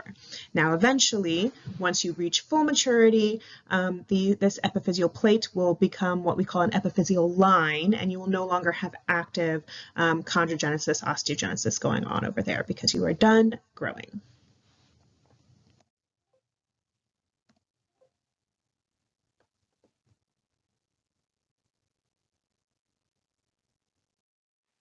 So this brings us to taking a peek at the difference between immature and mature bone. You can see that mature bone is lamellar, meaning it has layers, and we'll talk about what these layers are, but we can see these concentric layers here in the image, okay? And in the immature bone, we don't really have this nice layered organization. It's much more randomly arranged bits of cells. And in the adult, we really don't have a lot of immature bone. Immature bone is really the primarily in fetuses. But as an adult, we have a couple places where that immature bone is going to be maintained. For instance, where tendons insert on bone. And this is important because muscles who act via tendons on bone can actually cause remodeling of that bone. So when you see these big tuberosities and projections from bone, a lot of time those tuberosities and other types of projections are actually formed by the tension and the force of muscle and tendon pulling on those areas of bone.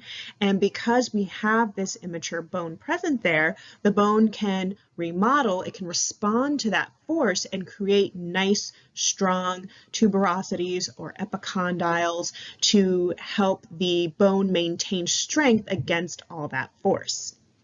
There's another interesting place where we still have immature bone as adults, and that's in the alveolar sockets, which is really nice for us because that means that if we get any sort of dental work done, that remodeling can occur in those areas around those teeth.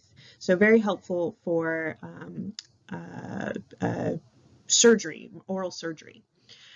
Now let's take a closer look at this mature bone. So we said that that mature bone is composed of lamellated structures that we call osteons. So let's take a closer look at that. So here we are looking at an example of an osteon. So here is our long bone, and we have a little section taken out. And when we take that little section out, we can see we have that outer periosteal layer, okay? We have that inner spongy bone here. And we can see these circular structures here. So this is called an osteon, okay? And this osteon is actually composed of several layers. It's lamellated, right? So several layers of compact bone. And we can't see this here, but they're actually arranged perpendicular to one another, which helps give the bone strength. And at the center of these osteons, we have a canal. It can be called a central canal, or sometimes it's called a haversian canal. And haversian is just the eponym, so the individual who discovered this and did research on it decided to name it after themselves. But central canal is perfectly acceptable.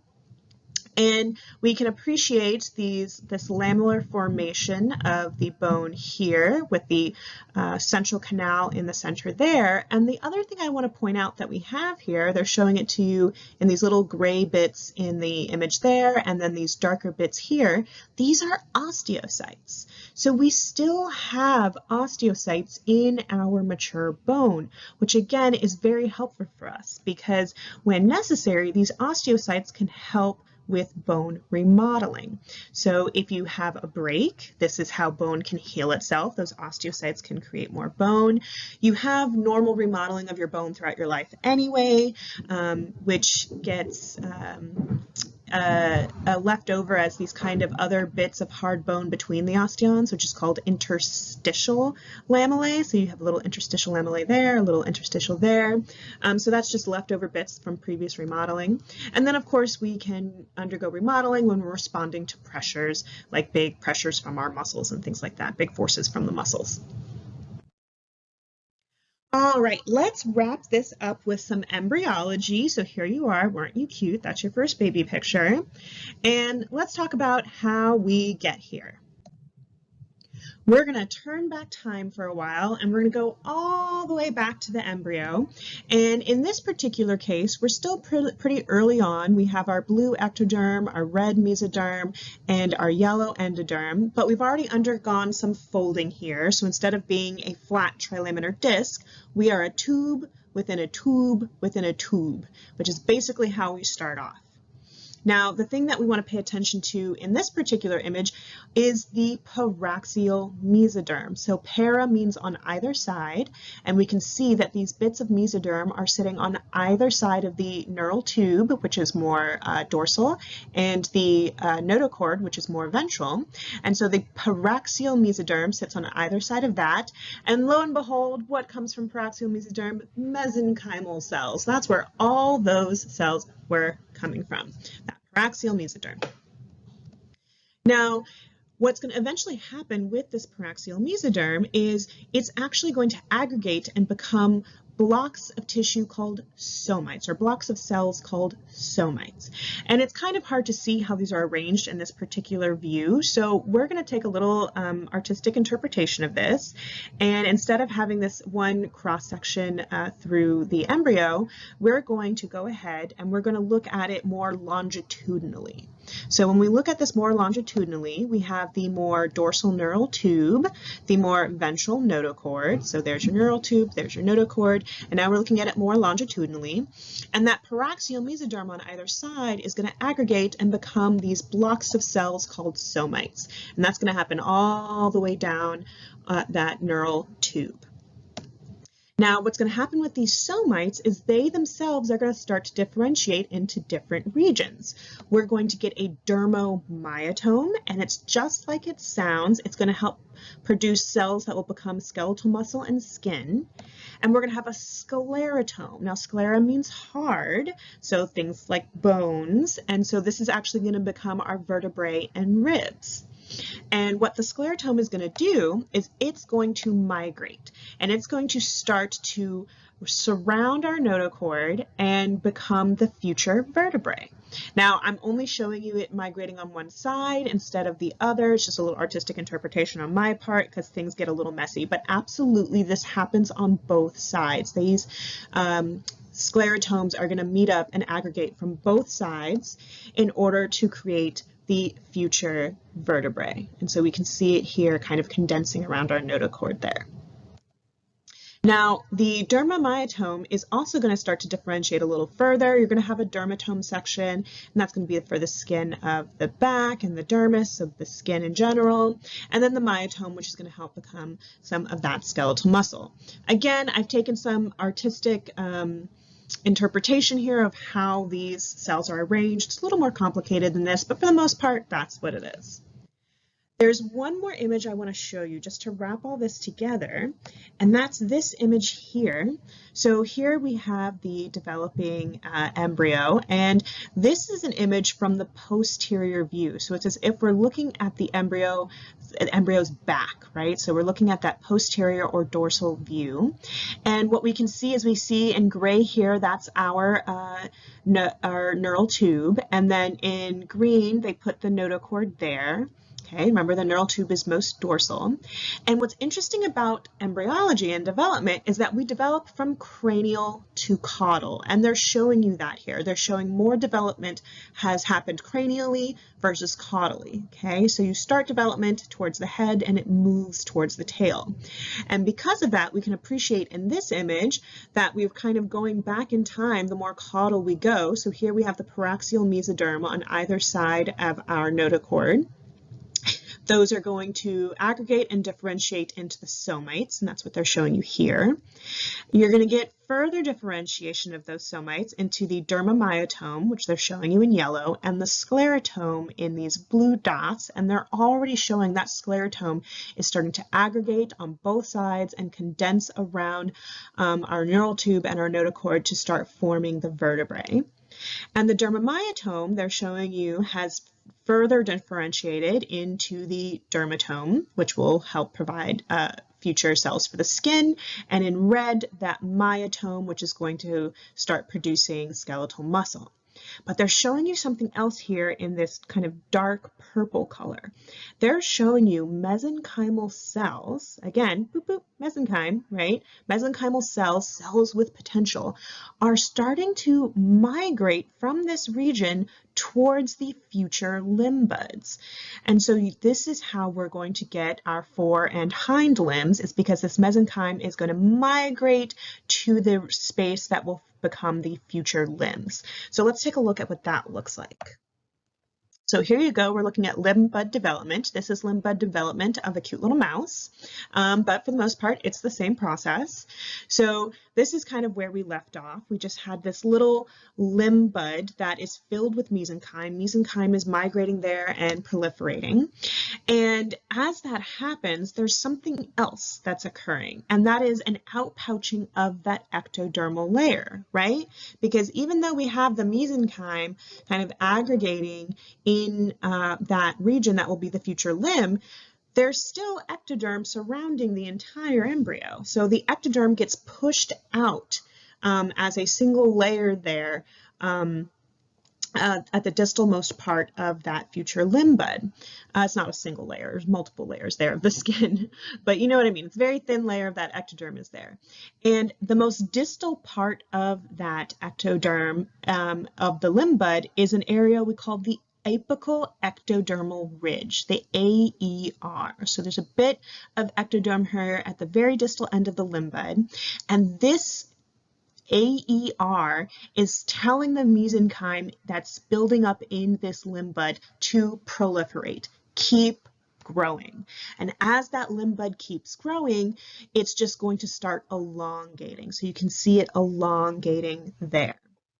Now, as we elongate, we have this cute little paddle-like limb. This is the forelimb here. So we have this cute little paddle-like forelimb, but eventually that AER is going to get so far away from the proximal end of that developing limb bud that these proximal cells stop getting the message to just keep proliferating, and they start to mature and differentiate into what future structures they will become. So for example, once that AER gets far away enough from these proximal cells, you'll get things like chondrogenesis and osteogenesis going on. So you'll start building up that skeletal model within the limb. Now, I just want to make a note here that as that's all happening, you have nervous system developing, you have your cardiovascular system developing, which means you have nerves and vessels that are also developing at the same time. And so when that limb bud starts elongating, it actually takes those nerves and vessels with it that were already there. It takes them with it, and that's how we end up getting nerves and vessels into our limbs, okay? So that's just a little side note there that that's how that happens. So now we are getting this development of this limb bud, we're getting skeletal structures developing in there, but we still have this weird paddle hand, right? So how are we going to turn that paddle hand into fingers? Well, it turns out that at a certain point in this process, you're going to have to undergo kind of controlled cell death, aka apoptosis. And in this image here, you can see where all that green is kind of indicating to you where that apoptosis is occurring. And it will primarily occur between the future digits. So instead of having this webbed paddle hand, you start to get separate digits. And those digits will elongate because you still have a little bit of messaging telling you, hey, these structures need to get longer. And that's how you're going to get your upper limb. Now, again, we are developing cranial to caudal. So the same process is going to be happening in the lower limb. It's just that the upper limb is going to happen a little bit earlier. So they'll be a little ahead of the game, but pretty much the same process there in your lower limb as well. So here's all the references from the presentation. I hope you enjoyed it. Sorry we got cut into a couple pieces, but I was so happy to be speaking with you, and I hope you guys do so well. Good luck. I know you're all going to do great. So I'm going to introduce our last presenter and turn things over to Dr. Macnow. And so Dr. Macnow is an assistant professor in the Department of Medical Education at the Sidney Kimmel Medical College at Thomas Jefferson University. That is where another one of our co-founders is, Dr. Jenna Haggerty.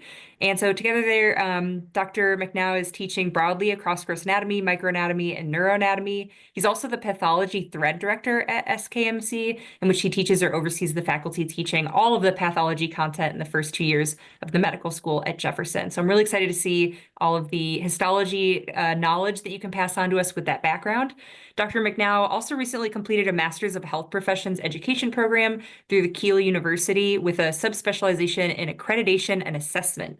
His thesis, entitled An Investigation of Large Language Model ChatGPT as an author of USMLE-style practice questions, explored the abilities of artificial intelligence to generate multiple choice questions similar to those encountered by medical students on their certification examinations and the performance characteristics of these questions when they were delivered to medical students.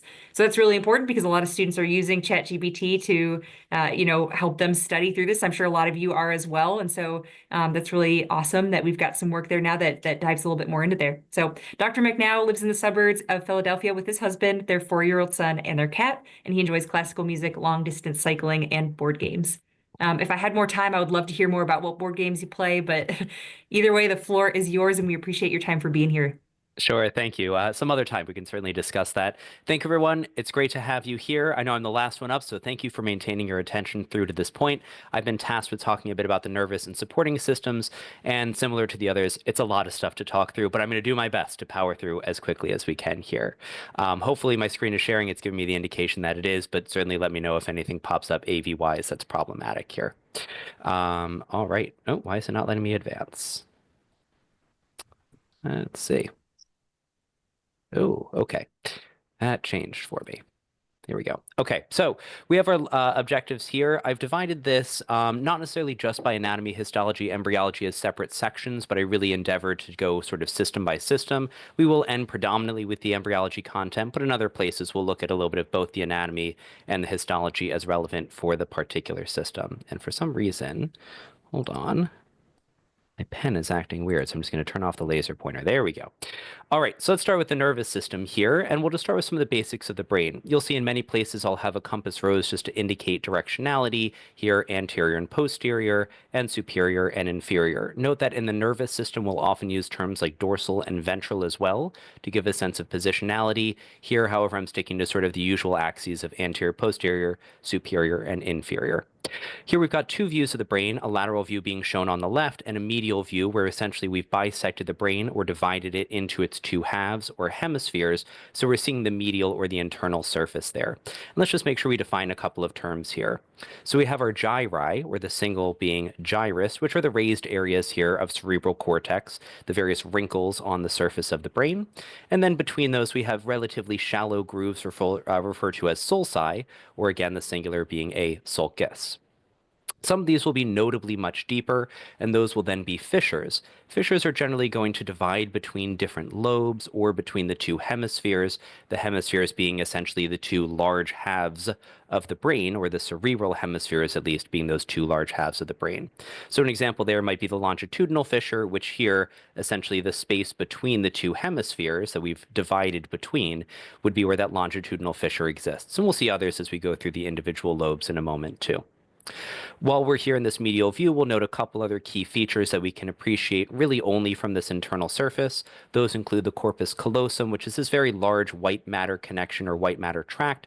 In general, by the way, white matter refers to myelinated axons. So the white color there comes from the myelination, and we'll talk a little bit about myelin and the cells that produce it in a couple of slides. This allows us to have communication between the two hemispheres. There are a few other white matter pathways that also connect between them, but certainly the corpus callosum is by far the largest one, and we can see it extending here essentially much of the distance between those two cerebral hemispheres. While we're here, we can also notice some of the negative spaces within the brain, which would be our ventricles. There's a whole ventricular system, which unfortunately I don't have the time to go through each component. Here we're looking at least at one of the lateral ventricles, which sits relatively deep within the cerebrum itself. The ventricles will be where we have production of cerebrospinal fluid, as well as its circulation, and then ultimately on the external surfaces of the brain and the meninges that cover it, we would have reabsorption of that cerebrospinal fluid. But in general, when we think about the ventricular system in the brain, it's referring again to these negative spaces normally filled with CSF. We'll now go lobe by lobe and just point out what are the borders of those lobes, the notable sulci or fissures that divide them from the others, and what are some of the important regions. Of note, in each of these lobes, there are many other regions of importance, depending on how nuanced and detailed you want to get, but we're going to keep it sort of high level here. What are the most significant structures in each of these lobes? We'll also try to just summarize the major functions of the lobes overall. So for our frontal lobe, generally the functions here are a lot of the voluntary actions, actually making things occur, executive function and sort of policing ourselves and being able to plan, think, organize, and problem solve. The frontal lobe is the latest portion of the brain to have developed, not only in terms of evolution, but also in terms of our lifespan. The frontal lobe being really the last region to fully mature, which is why certainly during adolescence and as we move into adulthood, sometimes our, say, decision-making and thinking and planning abilities improve. So we'll start with the borders here. The frontal lobe is separated from the parietal lobe by the central sulcus, and it will be divided from the temporal lobe via the lateral sulcus or the lateral fissure, which will be separating it there. In terms of important regions within, longitudinal fissure, I don't actually see in this diagram, but it is dividing the two frontal lobes from each other because it is separating those two cerebral hemispheres. In terms of those important regions, certainly one of the most important here is going to be our precentral gyrus, pre in front of, central referring to the central sulcus, and it is a gyrus, one of these, again, bulges of the brain tissue. This is notable because it's going to be where our primary motor cortex is located. So any muscle that needs to be contracted, the original signals, the initial signals to tell it to contract, at least from conscious control standpoint, will be originating here from that primary motor cortex on the precentral gyrus. We do also have a secondary motor cortex. This is maybe less of the raw data of just making the muscle contract, but sort of higher level functions like planning our motor actions. So especially with complex actions, taking a jump shot or something like that, we have to think about what order, what muscles, how quickly one has to contract after the others, and a lot of that planning and integration is done by the secondary motor cortex, which as we see, basically sits right in front of the primary motor cortex. There are then many other regions that constitute the frontal lobe, but many of them can be grouped into sort of a prefrontal cortex group. That's going to include many of these other functions highlighted above: executive function, personality behavior, decision-making, and working memory, basically being able to keep a thought in our mind as we're working through that information and synthesizing it to respond to it appropriately. For the temporal lobe, major functions there focus mostly on hearing, so auditory perception. There is also a notable part of our limbic system, which is involved in emotion, recall, memory, and things of that sort, housed deep within the temporal lobe. There's also smell and taste perception here. For our borders, we again have that lateral fissure or lateral sulcus dividing this temporal lobe from not only the frontal lobe, but also the parietal lobe behind. And for our major cortices here, the main one I would focus on is the primary auditory cortex. The primary auditory cortex sits basically on the very top surface, the superior surface of the superior temporal gyrus. Notably, it's the only sense that receives bilateral input. So otherwise, when we're looking at, say, the visual system, when we get to the occipital lobe, we'll note that there's a mapping essentially of visual fields from one side going to the opposite hemisphere. Or for, in the example of the primary motor cortex, that's not sensory, but again, the motor information from one side almost entirely is going to act on the opposite side of the body. Here, however, there is bilateral input, and a lot of that plays into our processing of sound, in particular being able to localize sound by looking at the differences in when sound information gets to the two different sides of the brainstem, and then from there on to the two different sides of the brain. We're now going to look at the occipital lobe. To do so, we have hemisected the brain, so we're looking at the medial surface here again. Note the compass rose again to identify where the different areas are, or different axes. For our borders here for the occipital lobe, we will be dividing from the parietal lobe via the parieto-occipital sulcus, uncreatively named, just telling you the groove between those two lobes. So again, that separates it from that parietal lobe. For major functions, the occipital lobe is our major player for visual information. So as mentioned at the top, both perception as well as recognition. So not only the raw data of what color is something and what shape is something, but also does this evoke a memory? Does this remind me of a certain pattern? So that feeds into the recognition of what an object may be that we're looking at.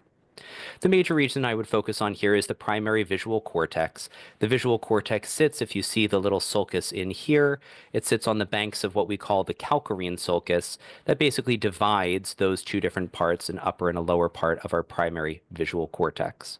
Notably, in terms of the mapping here, it's going to get information from the opposite visual field. So that is to say, things in the right side of our vision end up in the left occipital lobe. Things from the left side of our visual information end up in the right occipital lobe. Note that's not the same thing as saying eyes. So I'm not saying the entire left eye goes to the right side and the entire right eye goes to the left side, but instead the visual field, what I see out in the world toward the left side, whether it's the left side of my left eye or left side of my right eye, ends up again in the right hemisphere and vice versa. Vice versa. And then we have the parietal lobe. So depending on how you count this, some people talk about 4 lobes, some talk about 5. I will give a 5th, but if we were to go only 4 lobes, the 4th and final then would be the parietal lobe, which focuses on somatosensory information, temperature and pain sensation, some taste sensation as well, though we mentioned that also for the temporal lobe, as well as a lot of sensory integration, bringing the visual information we have with what we're hearing in the auditory system, with what we're feeling somatosensory, and sort of bringing the whole picture together to integrate those senses. The borders we've already mentioned on previous slides, so I won't re-go over those, but they are highlighted on the right-hand side. And for important regions here, certainly the post-central gyrus, in similar mapping to the pre-central gyrus, which was motor function. The post-central gyrus is going to be focused here on somatosensory sensation, which is going to include things like light touch, pressure, vibration, temperature, and we'll talk about some of the sensors involved in those processes in a little bit when we look at skin. There is also a secondary component here, secondary sensory cortex that's similar to the secondary motor cortex, sits near the one that it's helping to control. That secondary sensory cortex often playing roles in interpreting what sensation actually means. Again, kind of moving from the raw data that's coming in from the sensory receptors to recognize what something is by texture and feel and things of that sort. Okay. The last lobe, depending on what anatomist you talk to, they'll either mention 4 or 5. Some will talk about the limbic lobe as being components of these other 4. Others will treat it as its own entity. So if we treat it as its own, it is highly related to learning, social and emotional processing, memory functions, motivation, emotions, as mentioned before. To divide it from the other lobes, we'll have a cingulate sulcus, a shallow groove to separate it from the overlying frontal and parietal lobes. And we've already mentioned before that parieto-occipital sulcus that would divide us from the parietal lobe posteriorly. For the important regions here, the one I would mainly focus on is the cingulate gyrus, which wraps around the corpus callosum, and it will be bringing sensory information and emotional and memory information together to help us to actually create those memories or recall them. So that's a lot about the lobes. Let's look at a couple other special centers, like the brain regions focused on language. And here there are two major ones with a connection between them. As we're discussing them, we'll talk about some of the pathology associated with them as well. So in general, the language hemispheres are almost exclusively in the left hemisphere. You may be familiar with the idea of there being lateralization in the brain. Some functions are accomplished on both sides, others predominate toward one side of the brain or the other. In right-handed individuals, 95 to 99% of the time, language will be on the left. Even in left-handed individuals, which people commonly think that the brain is fully inverted there, even in left-handed individuals, still about 70 to 80% of those individuals have language still processed on the left side. In general, language deficits we refer to as aphasias. So we'll start with Broca's area. Broca's area, given its proximity to the primary motor cortex and existing in the frontal lobe, unsurprisingly is involved in the planning and the actual motor production of speech information. Damage to Broca's area, referred to as Broca's aphasia, will lead to what we call non-fluent or telegraphic, halted, and often very frustrated speech. If you talk to someone with Broca's aphasia, they always look like they're just hunting for the next word. They hesitate, can't say right, something like that. They always seem like they're hunting for that next word. They'll often drop small words in language, ands, ors, no, nor, so, for, but, those kinds of words, conjunctions. But we'll be sort of struggling to get that next word to come out. For Wernicke's area, that's sitting in the temporal lobe, a little bit into the parietal lobe, and maybe even a little bit into the occipital. That's far more focused on comprehension, especially given its proximity to the major hearing centers in the temporal lobe. It makes sense that it's a big area where we're getting the processing and interpreting of language that's coming in. Individuals with Wernicke's aphasia will have fluent speech, meaning sentences sound like sentences. They go up and down the way that normal speech would, but the actual words that are in there don't necessarily carry meaning. We often describe this as word salad. And I had to look up an example because it's hard for me to spontaneously mimic what a Wernicke's aphasia would look like. But an example that I found in a paper, a clinician asks a patient, well, what's the weather like today? And the patient responds, fully under the Jim Jam and on the Altagrabber, which is nonsense words and made-up words and sounds like a sentence, but it doesn't actually make any sense. And finally, there is a connection between those referred to as the arcuate fasciculus that connects these two areas. And in patients with damage there, if there isn't damage to the other language centers, they can often produce speech that is fluent and sensible. So there's not damage to Broca's or Wernicke's area. But given the fact that this connects those two areas, they often have difficulty with repeating. So you would say, repeat the following sentence. They can hear it, they can understand it, but they can't send that message from the temporal lobe up to the frontal lobe to be able to then actually repeat the sentence that you've given them to do. So let's talk a little bit about neurons then. We're going to go here to the microscopic level. When we look at neurons, there are many parts. Much of this should hopefully be review. So we'll have dendrites that are gathering information in, and mostly that's accomplished by various ligand gate and ion channels, basically molecules, often neurotransmitters from other neurons, going across the synaptic cleft and acting on receptors that exist on those dendrites. Those dendrites, again, send information to the cell body, or the soma, which is going to have membrane-bound organelles. That's the real functional part for producing the organelles for the rest of the neuron. It'll include often what we call Nissl substance, just based on its staining characteristics, which basically matches with the rough endoplasmic reticulum for producing proteins, like often the neurotransmitters that will get released. At the very beginning of the long axon will be the axon hillock, which kind of integrates information coming in, and it makes the binary decision, will I fire an action potential or will I not? And will again send that action potential down the axon itself. Around the axon, depending on where we are, central or peripheral nervous system, there will be various cells producing myelin. Here I'm using peripheral nervous system as the example. So a Schwann cell produces myelin that basically acts like insulation on the outside of the axon. We'll zoom in a little bit on that in a moment to talk more about myelin's function. Between those myelinated areas are small gaps called nodes of Ranvier, which are going to permit what we call saltatory conduction. Saltatory conduction refers to the idea that the action potential, instead of running smoothly down the entire axon, functionally jumps from node to node to node, And in the areas where myelin is covering the axonal or axonal membrane, essentially we don't have the action potentials actually occurring there. The ions that have come in from an earlier segment of the axon go down the length of the axon to the next node of Ranvier and initiate the action potential at that next site. Again, we'll zoom in on that in just a moment. At the end of the axon, then, it'll flower out into a number of synaptic terminals, which can also be called synaptic bulbs or boutons, which will use calcium for the exocytosis of neurotransmitters to carry on that signal to the effector. We can have movement of various things, organelles and neurotransmitters up and down that axon, anterograde transport mostly being accomplished by proteins called kinesins, and retrograde transport going back to the axons, back to the soma, being accomplished predominantly by dynein molecules.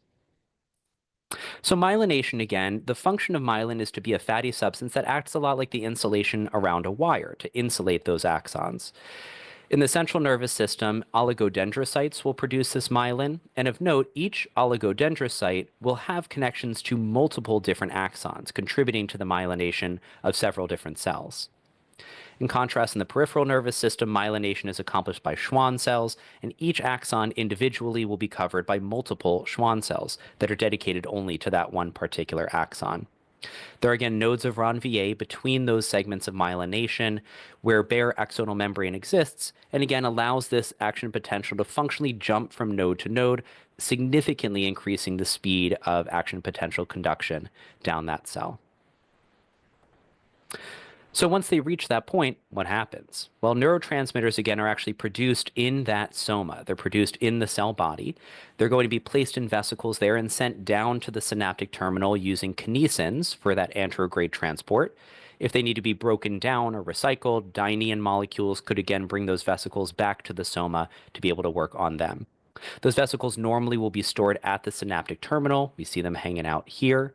And as an action potential comes down to that axonal terminal, calcium will enter, and calcium's job here will cause fusion of those vesicles with the membrane and cause exocytosis of the neurotransmitter, which will then go across that synaptic cleft, or the space between this neuron and whatever it's acting upon, and basically allow that neurotransmitter to then interact with whatever the effector is. And the effector could be some skeletal muscle, smooth muscle, another neuron, other things as well.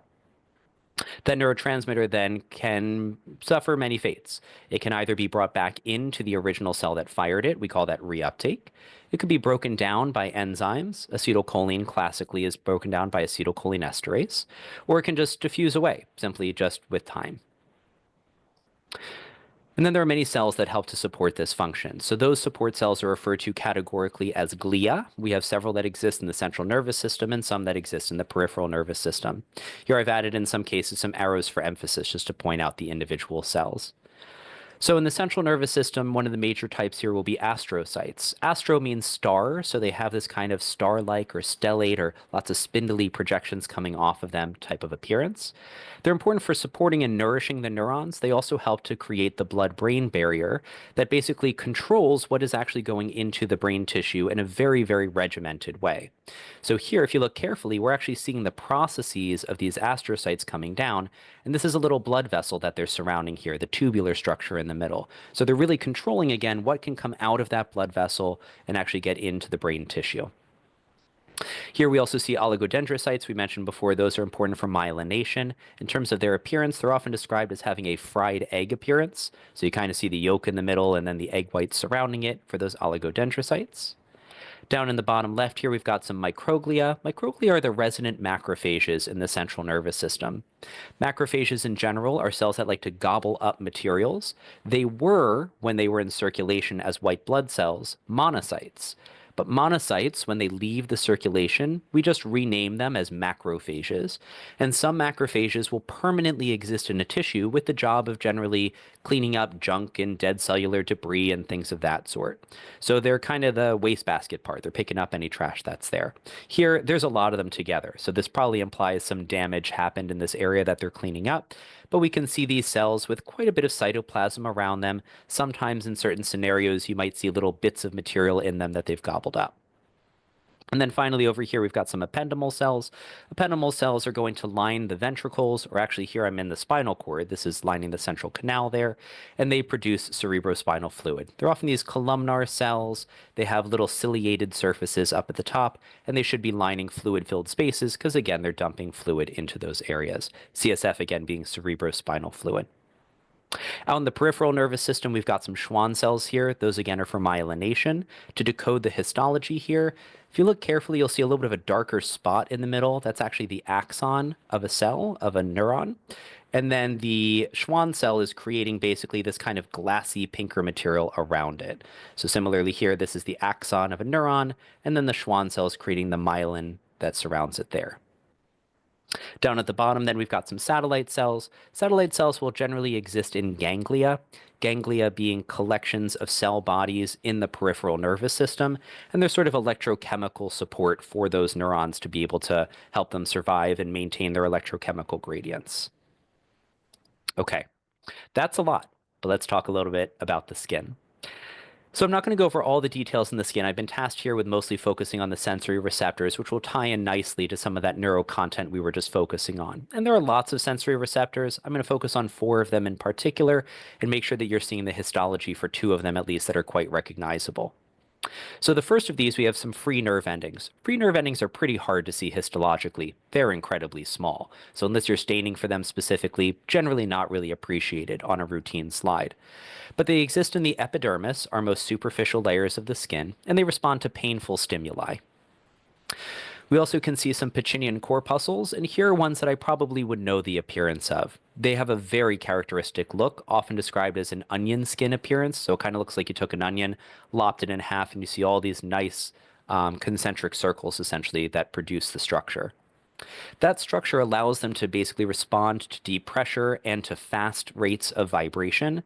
Their location here deep in the dermis should then also be linked with the idea that they are deep pressure. Something needs to have enough pressure and to penetrate deeply enough into that dermis for that sensation to be picked up by the Pacinian corpuscle. We also have Merkel receptors. Those ones, again, pretty hard to see histologically. They're super small. They exist in the epidermis. They're good for fine detail identification as well as 2-point discrimination. The density of those Merkel receptors can contribute to things like in the fingers, you could feel 2 things that are less than a millimeter apart with ease as 2 individual points. But in the skin of your back, if you put 2 points that close to each other, you're not going to feel them as separate things. And that's related often, again, to that density of Merkel receptors in certain areas versus others. The last that I'll point out here that, again, I'd know the histo for is a Meissner's corpuscle that is located at the dermal-epidermal junction. So we've got this nice wavy line here separating our epidermis and dermis. They respond to light touch and slow vibration and often are described, at least by one of the other faculty members at our institution, as looking a little bit like CFL bulbs. So like the bulbs that have that sort of spirally look as they're going up. They sort of remind her there of light bulbs, and she points out that the light bulb and light touch can go together as a mnemonic to remember that function.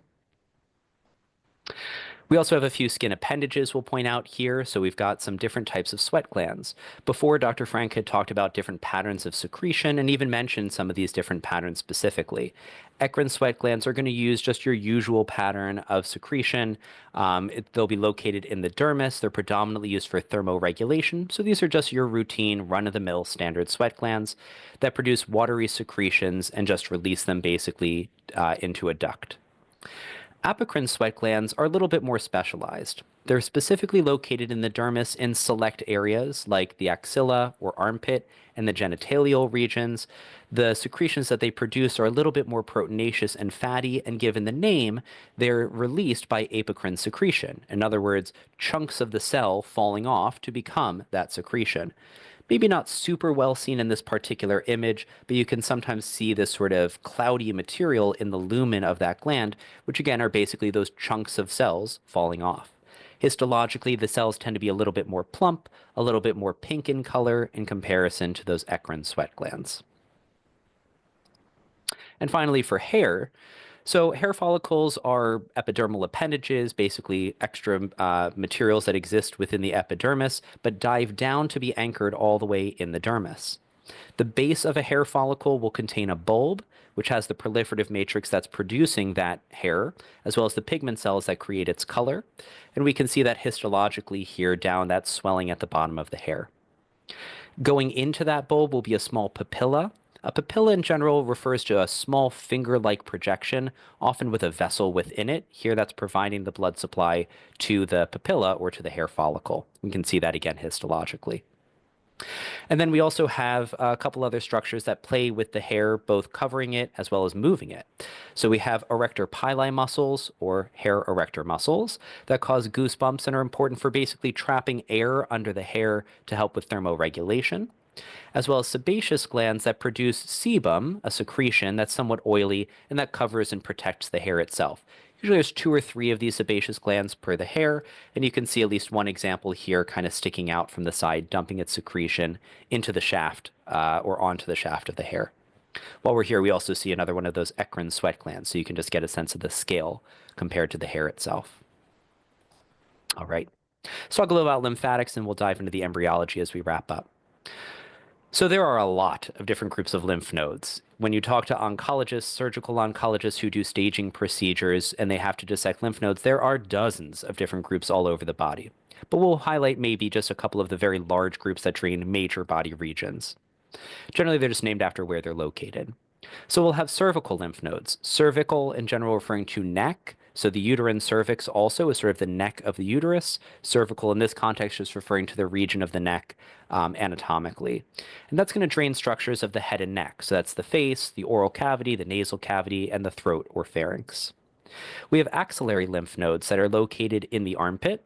Those are going to drain the upper limb and clinically very significantly the breast tissue. Since breast cancer is a major cause of morbidity and mortality, knowing where breast tissue drains to also implies where breast cancers may travel to, which again would often be that axilla. We have inguinal lymph nodes located in the inguinal region between the lower abdomen and the proximal thigh, and that's going to drain the perineum and the lower limb. We've got a smaller group also helping to drain the lower leg here called the popliteal lymph nodes that are located behind the knee or in the popliteal fossa, the knee pit. So those are some of the major superficial groups of lymph nodes, but of course any major organ also has various lymph nodes that it's draining to. So those include, for example, in the thorax, hilar lymph nodes, which are located near the hyla of the lungs. In general, when we talk about a hilum, it means the region of an organ where major neurovascular structures and other associated structures with that organ enter or exit it. So for the lungs, for example, the hyla of the lungs are where the pulmonary arteries and veins enter and exit the lungs, as well as, again, nerves that are going into there and the bronchi that are bringing air into and out of the lungs. There are a number of lymph nodes associated there that drain the lungs. And we have mediastinal lymph nodes as well that are helping to drain the heart tissue, the pericardium, and again, also contributing to that drainage of the lungs. Down in the abdomen, there's a ton there, but I'll at least point out the mesenteric lymph nodes that are draining the gastrointestinal tract in the abdomen. And then I'll throw in one more group here where these aren't really lymph nodes, but they are notable and important lymphatic tissues, so I figured I might as well include them too. A group of them belonging to what we call Waldeyer's ring, which are the tonsils and the adenoid glands that exist essentially at the top of the aerodigestive tract. Given their location, it makes a lot of sense that we'd have a lot of lymphatic tissue here, where at basically the very top of the tubes that go down into the respiratory system and into the gastrointestinal system, and we would want to closely monitor any materials that are going into those systems. So these lymphoid tissues here kind of sample food and fluid that are coming in, they sample air that's coming in to see if there's anything that we need to mount an immune response to, any potential invaders that are getting in there. So again, they're lymphoid tissue, but they're not technically lymph nodes themselves. When we look at the larger patterns of drainage, those lymph nodes will drain ultimately centrally back toward the central circulation, but there are 2 major pathways by which they could do that. The more significant of those is going to be the thoracic duct. So the thoracic duct, we can see its territory shown in this pale yellow color. It's going to drain the entire left half of the body and the entire body below the diaphragm. So it is to say the left half of the head, neck, and thorax, the left upper limb, and the entire body below the diaphragm. There are some small exceptions to this, but outside the scope of what we need at this point. The remainder then is going to be through our right lymphatic duct, draining the right half of the head, neck, and thorax, and the right upper limb. And for both of those systems, they're going to drain that lymphatic fluid back into the central circulation at what we call the venous angle. That's going to be the junction of our internal jugular vein on each side and the subclavian vein, where essentially we form the brachiocephalic vein on each side of the body. Okay. Last topics I have to cover here are development of the head and neck. There's, again, a lot of stuff to talk about here, but we'll try to kind of restrict it to some birth defects that can be associated with neurulation and then a bit on the pharyngeal system. So hopefully this is review, because I know it's from one of the local LOs as well. But for neurulation, just to remind ourselves, this is the process by which we are forming the central nervous system or the brain and spinal cord. To do so, the neural plate, which will ultimately become the neural tube once it's undergone this folding pattern, will start to invaginate above the location of the notochord. We're going to be talking about neural tube defects, so we got to know what can make this process go incorrect, and that includes things like teratogens. So again, these are things that cause birth defects, as also discussed a little bit before by Dr. Frank. Classic ones for neural tube defects include vitamin A and anticonvulsant drugs, which are drugs that help to stop seizures. There can be dietary reasons for this, deficiencies of folic acid, and there are also genetic mutations that, of course, can be associated with defects in the neurulation process. So what happens as this invagination occurs? Essentially, the neural groove is this hinge-like location that's going to pull the two sides of the neural plate together, rotating them toward each other.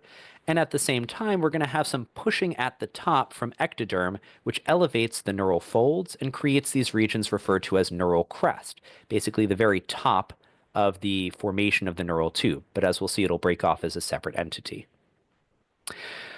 As those neural folds come together, they ultimately create the matured neural tube. They're going to fuse in the dorsal midline here. And again, the neural crest, which we're not focusing on heavily in this particular session, but the neural crest will separate from that and basically be able to migrate into different portions of the body, creating a lot of different tissues and cell types in the process. And finally, in a little bit more mature of a version here, that neural tube again has separated from the overlying ectoderm, and it will have to undergo further folding and processing to create the final central nervous system. There are some defects that we can have here. So at the cranial end, if this neural tube fails to close at that end, it's going to lead to generally some defects that are incompatible with life. So those include things like anencephaly, and the absence of, encepho, generally referring to the brain. So anencephaly being basically an absence of the brain, what's being shown here. So we have complete absence of the brain in formation. The skull bones fail to form. This is incompatible with life. One could not survive with this condition.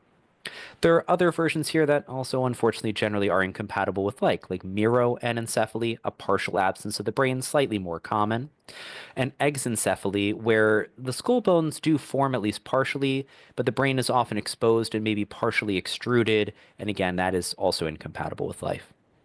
But at the opposite end, we can have spina bifida, where we have a failure of the caudal end of the neural tube to close, and in those cases, some of these are certainly survivable. So there are different forms. In spina bifida occulta, shown on the left, we don't really have a complete failure of the overlying skin to form, but we can see some vertebral arches are missing here.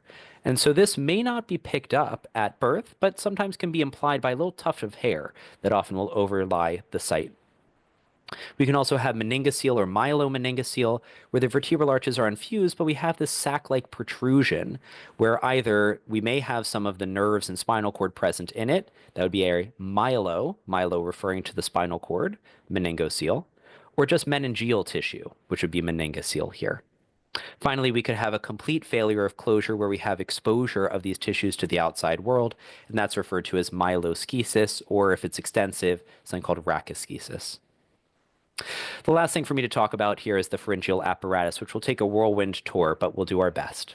So the pharyngeal apparatus will have several sections. There are 5 swellings in essentially the lateral part of the throat, numbered 1, 2, 3, 4, and 6. There is presumably some 5th one that exists at some point in development, but regresses before we're born. So there are no postnatal remnants of it. When we look at this pharyngeal apparatus in cross-section, we'll have on the outside a pharyngeal cleft or groove in the small invaginations between pharyngeal arches. We'll have the pharyngeal arches themselves, and we'll have some pharyngeal pouches that are these invaginations on the internal surface between adjacent pharyngeal arches. Within each pharyngeal arch, we're going to have some bone or cartilage that forms from it, some skeletal muscle that forms from it, a cranial nerve or branch of a cranial nerve, and an artery, often referred to as an aortic arch artery, that forms. The nice thing is, at least for the first three, they're often closely related. The bones are generally moved by the skeletal muscles, which are innervated by the cranial nerves that all develop in the same pharyngeal arch. So let's check it out. In arch 1, that's going to have for our bones the maxilla, the mandible, and some smaller portions here of the zygomatic and temporal bones, the mandible coming from a precursor called the mechal cartilage. We also have 2 of the 3 ossicles or bones of the middle ear that form from arch 1, specifically the malleus and the incus. The cranial nerve here is cranial nerve number 5, or the trigeminal nerve, and so it should make sense the muscles that develop here are the ones moved by cranial nerve 5, and those muscles will be responsible generally for acting on the mandible, or at least in one case, the malleus. So those include the muscles of chewing, or muscles of mastication, the names of which are listed there, and perhaps slightly less important for us, the mylohyoid, the anterior digastric, which are sort of in the floor of the mouth, and 2 muscles with tensor in their name, one that tenses the tympanic membrane by acting on the malleus, and one that tenses the soft palate, or villi palatini, to create a watertight seal between the back of the mouth and the back of the nose. Finally, the artery here, not particularly important. It's actually just a small part of the maxillary artery that gets produced by arch 1, but maybe not the most important part that derives from that arch. For arch 2, the bones here are going to be the stapes bone, which is the 3rd and final of the ossicles, as well as part of the hyoid bone that sits at basically the floor of the mouth where we meet the neck. There's only one muscle, there's a number of muscles that derive from arch 2, which include all the muscles of facial expression, and a smaller list that is also listed here. Our cranial nerve here is cranial nerve number 7, and our artery here are some small, not particularly clinically significant arteries referred to as the hyoid and stapedial arteries. For arch number 3, that has the other part of the hyoid bone developing within it. It has only a single muscle that develops from it called the stylopharyngeus, one of our pharyngeal muscles or throat muscles. The cranial nerve associated here is cranial nerve 9, or the glossopharyngeal, and the vessels are a really important derivative from arch 3. That includes our common carotid and at least parts of our external and internal carotid arteries, shown here with their abbreviations C, I, and E.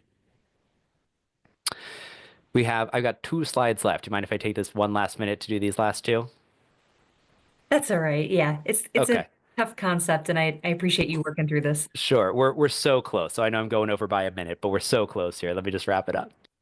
Arch 4 cartilage here is the thyroid cartilage. The muscles here are going to be many of the muscles that move the palate, many of the muscles that move the pharynx, except for the exceptions we've already listed, and one muscle that acts on the larynx called the cricothyroid. Its nerve here is going to be part of the vagus nerve, specifically the pharyngeal and superior laryngeal branches, and the artery here is going to be the arch of the aorta on the left and the subclavian artery on the right. Our final arch here is arch 6. Arch 6 is going to form the other laryngeal cartilages. It's going to act on the other laryngeal muscles. Its nerve of note is the recurrent laryngeal nerve, so lots of larynx action here. And the arteries that derive here are the pulmonary trunk and the pulmonary arteries that derive there. The last thing I've got here are the pharyngeal clefts and pouches. Pharyngeal cleft 1 is the only one that forms a mature and final tissue, which is our external acoustic meatus. The pharyngeal pouches on the internal surface will form, at least for pharyngeal pouch 1, our middle ear cavity.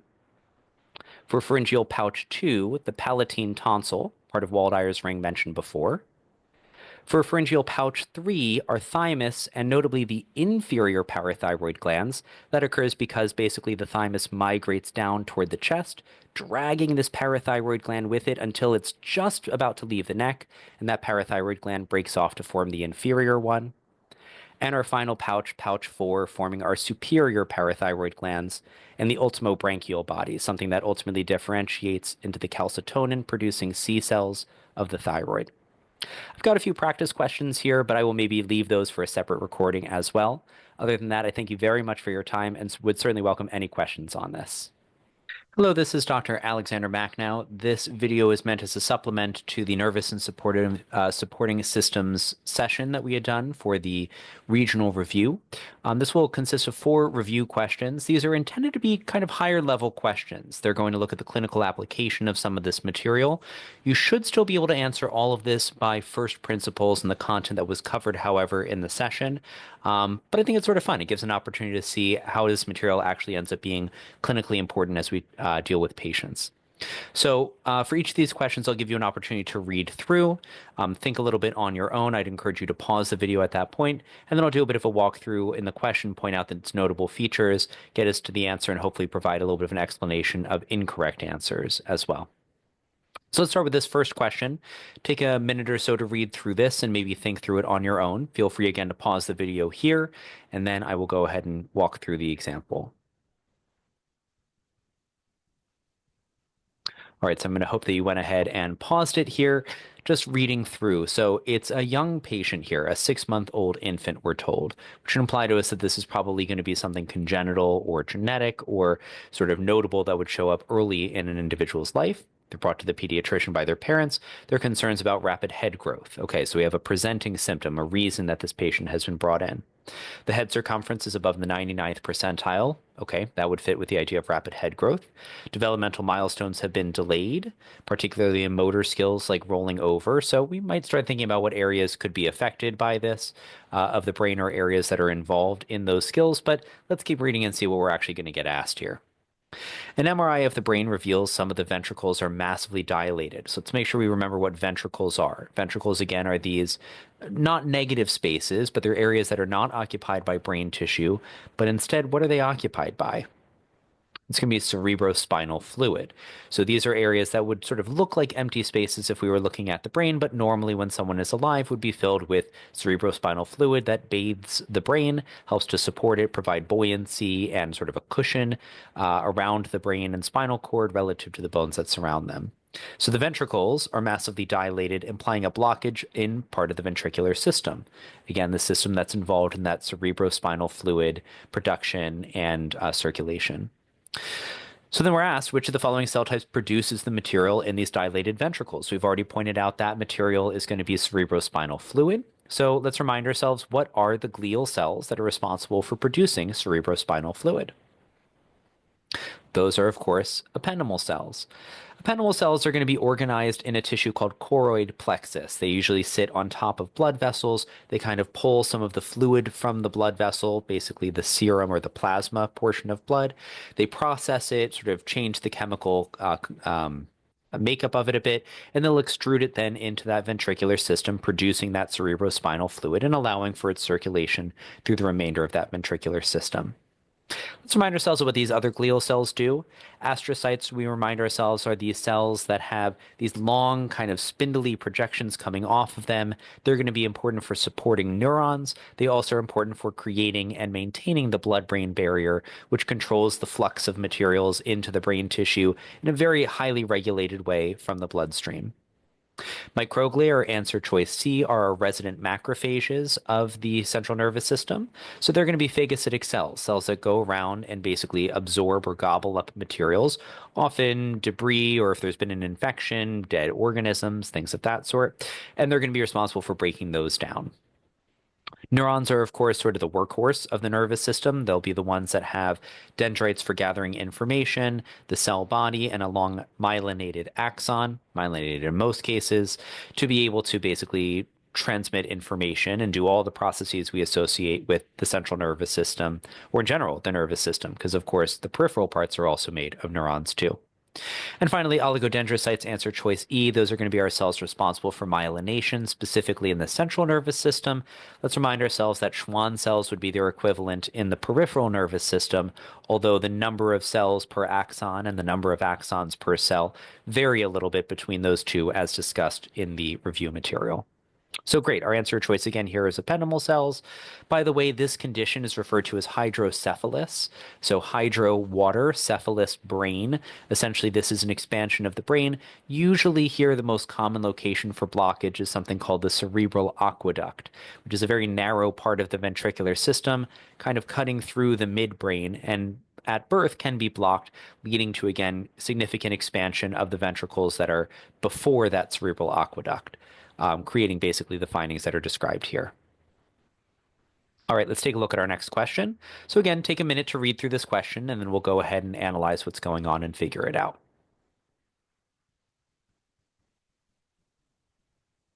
Okay, I'll hope that you paused the video and spent some time working it out. Here, it's talking about in the physical examination of a patient with diabetes, physicians will poke the skin of the sole of the foot with a sharp point to test pain sensation, as well as placing a vibrating tuning fork on the big toe to test vibratory sensation. Okay, great. So this is part of the physical examination when we were seeing a patient with diabetes to look for what's called diabetic neuropathy, which is basically damage to the nerves that can be seen in patients with diabetes due to long-standing unregulated or very high blood sugar concentrations that kind of damage the nerves because sugar kind of sticks into those nerves. But that's not really what we're being asked about. We're not being asked about how diabetes leads to nerve problems. Instead, we're just asked, well, what sensory receptors are involved in the perception of those two stimuli? So those two, just to again restate, were pain sensation and vibratory sensation. So for pain sensation, at least, let's start there because that may help us quite a bit. Our major receptors that we pointed out for pain reception here, specifically at least in the epidermis, were free nerve endings. And hey, just with that information, it already gets us to our answer. Our answer here is going to be free nerve endings and Pacinian corpuscles, respectively. So Pacinian corpuscles, again, those will be involved at least partially in vibratory sensation. They are also involved, as mentioned, in deep touch sensation given their position in the dermis. For the other receptors that are highlighted here, they're sort of paired off in different ways, but the Meissner corpuscles, again, are at that dermal epidermal junction and are generally involved with light touch sensation. Merkel cells are going to be higher up in our epidermis, and again, will also serve roles in vibratory and 2-point discrimination sensation. We've already mentioned Merkel cells and free nerve endings here, as well as the other two in answer choice D. Finally, in E, we're given things that are really not sensory receptors at all. The papilla of the follicle, we're talking hair follicles here, will be that small portion of essentially connective tissue with a little blood vessel in it, invaginating into the bulb of the hair follicle to be able to provide some blood for basically nourishing and allowing for that hair to grow. And we also mentioned sebaceous glands. Those produce a sort of oily, waxy substance called sebum that is responsible for helping to nourish and protect the hair. It gets extruded essentially onto the surface of the hair on the shaft. Okay, let's take a look at our third question. Take another minute to read here, work on it on your own, and then we'll work on it together. Okay, so I'll assume that you worked on this individually. Here, our question, a neonatologist. Okay, so again, we're probably talking about a young patient, think maybe congenital or developmental embryology kind of thing, is called to the delivery room for an infant who's having a seizure shortly after delivery. Okay, interesting. So could make us think central nervous system. Seizures, of course, are nervous-related things, but as we'll see, actually, there's a lot of other reasons someone could develop a seizure. It says the infant has syndromic appearing facial features and a heart murmur. When we say syndromic, that implies there's probably, again, something genetic going on here leading to sort of multiple developmental abnormalities that may lead to sort of a characteristic facial appearance or body habitus or things of that sort. And there's also a heart murmur. A metabolic panel, so looking at electrolytes in the blood, is notable for very low calcium. So we wouldn't expect you to know this at this point, but having very low calcium concentrations in the blood can be a reason for seizure development. So seizure could be related to other things as well, but certainly one of the big candidates here is the fact that they have low calcium levels. But hey, we actually don't need to know all that clinical stuff because we're given a diagnosis, a preliminary diagnosis at least, of something called DeGeorge syndrome is established. You don't need to know the details there, but we'll throw in some pearls about it at the end. So DeGeorge syndrome, we are told, affects the development of the third and fourth pharyngeal pouches. So which of the following structures is most likely to have developed normally in this infant? Note it is not asking us for the abnormality that we are expecting from the third or fourth pharyngeal pouches developing abnormally, but one that doesn't come from those pouches, presumably, that would therefore develop normally. So let's just make sure that we remember what comes from those two pouches, at least, the third and fourth. The third pharyngeal pouch, remember, is responsible for development of the thymus, which will descend down into the mediastinum or into the chest, dragging along with it one of the parathyroid glands. Right as it's getting ready to leave the neck, that inferior parathyroid gland breaks off, and it ends up in that inferior position because it kind of waits so long before coming off as it's descending with the thymus. So those both come from the third pharyngeal pouch. The fourth pharyngeal pouch will be responsible for our superior parathyroid gland, as well as what's called the ultimobranchial body, which is something that down the line will develop what we call C cells, or the calcitonin-producing cells of the thyroid.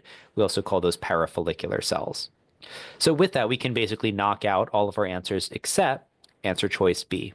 B, or the palatine tonsil, a set of lymphoid tissue that exists basically in the wall of the oropharynx, the portion of the pharynx or throat right behind the mouth. It's part of Waldeyer's ring. We had mentioned that in the lymphatic system portion, but it's developing from pharyngeal pouch number 2. So it's not coming from the third or fourth. It may be affected in this syndrome, but if we assume that this is the one that's developing normally because the third and fourth pouches are developing abnormally, again, that would support our palatine tonsil hopefully developing normally from that second pharyngeal pouch. Hey, what came from the first pharyngeal pouch? That was the middle ear cavity, as well as the eustachian tube that connects that middle ear cavity to the nasopharynx, or the area behind the nasal cavity. So we've gone over the other answers here again in the pouches that they came from. Our answer here would be that palatine tonsil. DeGeorge syndrome, by the way, is also referred to as 22q11.2 deletion syndrome. It is basically a loss of some of the chromosomal material from the 22nd chromosome, specifically the long arm, or 22q, and the specific region of it is numbered as 11.2. Note that in genetics, we don't call that 11.2. We actually say 11.2, since it means the first band, the first subsection of that band, and then the second subsection of that band. Anyways, that's a lot of other genetic stuff we probably don't need here. And then a fourth and final review question. Take a minute to read through this, and then we'll chat about what we see.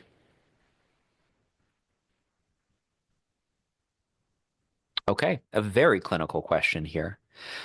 So a 72-year-old patient, a little bit older, certainly some of the patients we saw before were, infants. In this case, we've got a late middle-aged to elderly individual with a history of diabetes and hypertension. We don't expect you to know this, but those are risk factors for vascular disease. They're seen in the emergency department for slurred speech and confusion. Okay, so we've got some symptoms. They get a head CT, so that's some imaging that can be really good at looking at bones, but also quite good at looking at the brain and how the brain is being perfused with blood, or if there's any swelling in the brain and things like that. So they get a head CT, and it suggests a stroke, or what we call a cerebrovascular accident, in the territory of the left middle cerebral artery. So that's one of the major arteries coming off the circle of Willis. There's a clear involvement of the frontal lobe, especially of the gyrus immediately anterior to the central sulcus. All right, so we'll have to decode what gyrus that is and what's happening there. But we're asked which of the following signs or symptoms, is expected given the involvement of this gyrus. Okay, so what is this gyrus? The gyrus immediately anterior to the central sulcus, that would be our precentral gyrus. And what does the precentral gyrus do? Well, that's our primary motor cortex. So that's going to be the area where we have basically motor function arising from. And of note, there are places in the brain where we have to keep in mind what's happening on one side versus the other. Here, it's not so much that the left brain or the right brain do different things, but they do control different sides of the body. So they told us here that this is the left middle cerebral artery. So that's going to be the left precentral gyrus and the left primary motor cortex. The left primary motor cortex is going to control specifically the right side of the body. So we're expecting here for our answer to be something about motor problems, movement problems on the right side of the body. And when we look at that, our answer is going to match here with answer choice E, weakness or loss of motor function from the right side of the body.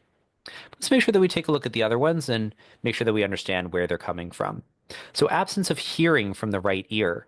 Now, interestingly, that's probably not going to be something that's specifically associated with the brain, because remember, the brain actually receives binaural or both ear, bilateral input from the ears. So here, sure, we could certainly have damage to the temporal lobe, and that absolutely could affect hearing. We also, with absence of hearing from the right ear, might think of a problem actually occurring in the ear or in the nerve that carries that sound information from the inner ear to the brainstem, basically, where that sound can actually begin its pathway in the central nervous system. That nerve, by the way, is cranial nerve number 8, or the vestibulocochlear. So we might see this with like damage to cranial nerve 8 on the right, or maybe some sort of problem in the ear itself, outer, middle, or inner ear. For loss of sensation from the left side of the body, so the left side of the body for sensation, that's going to be carried up to the right side of the brain, and specifically to the right post-central gyrus. Not pre-central, but post-central gyrus in the parietal lobe, where we would have somatosensory information essentially detected. For loss of vision in the right visual field, well, vision is going to be in the occipital lobe. Here, if we're talking about the right visual field, that will end up mapping with the left occipital lobe, specifically the primary visual cortex that lines that calcarean sulcus. Of course, there are other places that we could also lead to loss of vision, but here, if we're thinking sort of major lobes and their contributions, occipital lobe would be the one. And then finally, for paralysis of the left side of the body, that's also a motor problem. I mean, weakness is decreased motion, paralysis is loss of motion, but the side is wrong. So here, the left side of the body, it would again be controlled by the right precentral gyrus, not the left precentral gyrus. There are some small exceptions to this. For example, the face actually gets innervation from both sides of the brain. But if we're looking at the rest of the body, basically the neck and below, we essentially have mapping from one side of the brain to the opposite side of the body for both motor as well as sensory information. So with that, we've gone through those 4 questions. Again, we are happy to take any questions directly to the folks here at Anato-Bee to help clarify any of these points. Thank you very much for your attention, and good luck in the Anato-Bee. Thank you so much, Dr. Macnow. Really appreciate your time and again breaking down, especially at the tail end there, some pretty aggressive embryology, but something that defines, how all of us are functioning now. So definitely some very important structures in there. So with that, I know you guys probably have a lot of questions about that content, but for the sake of time, I'm going to say that we close off tonight's Zoom. And if you guys have any questions about any of the content that was delivered, please feel free to send us a message or ask your anatomical sciences teacher if you have one at your institution. So really grateful that all of you have joined us tonight. Our next meeting is going to be 2 weeks from now. That'll be February 16th. That'll be, again, 2 Sundays from today. So just as a reminder, you will have registration and ABITS cutoff being this Saturday, the 8th of February. So by the next time we meet, you should be registered and you should have applied for that scholarship if you would like to receive that, if you guys are attending the regional competition. So thank you again to all of our presenters. And one more update from Dr. Peterson. Just a reminder for those of you that have qualified for the regional competition, many of these summer STEM experiences have deadlines for registration that will fall in the month of February and or early March. So we're just recommending that you go ahead and register for those. That way, if you do win the regional competition stipend, then we don't have to work quite so hard to convince those summer STEM experience program directors to accept you. So something to consider. I know one more thing on your plate, but if you can work on that in your spare time, that would be beneficial both for you and for the program directors of these experiences you're interested in. That's all I have. All right. Well, very great, everyone, and take care. Have a great Sunday. Good luck, everyone. Bye.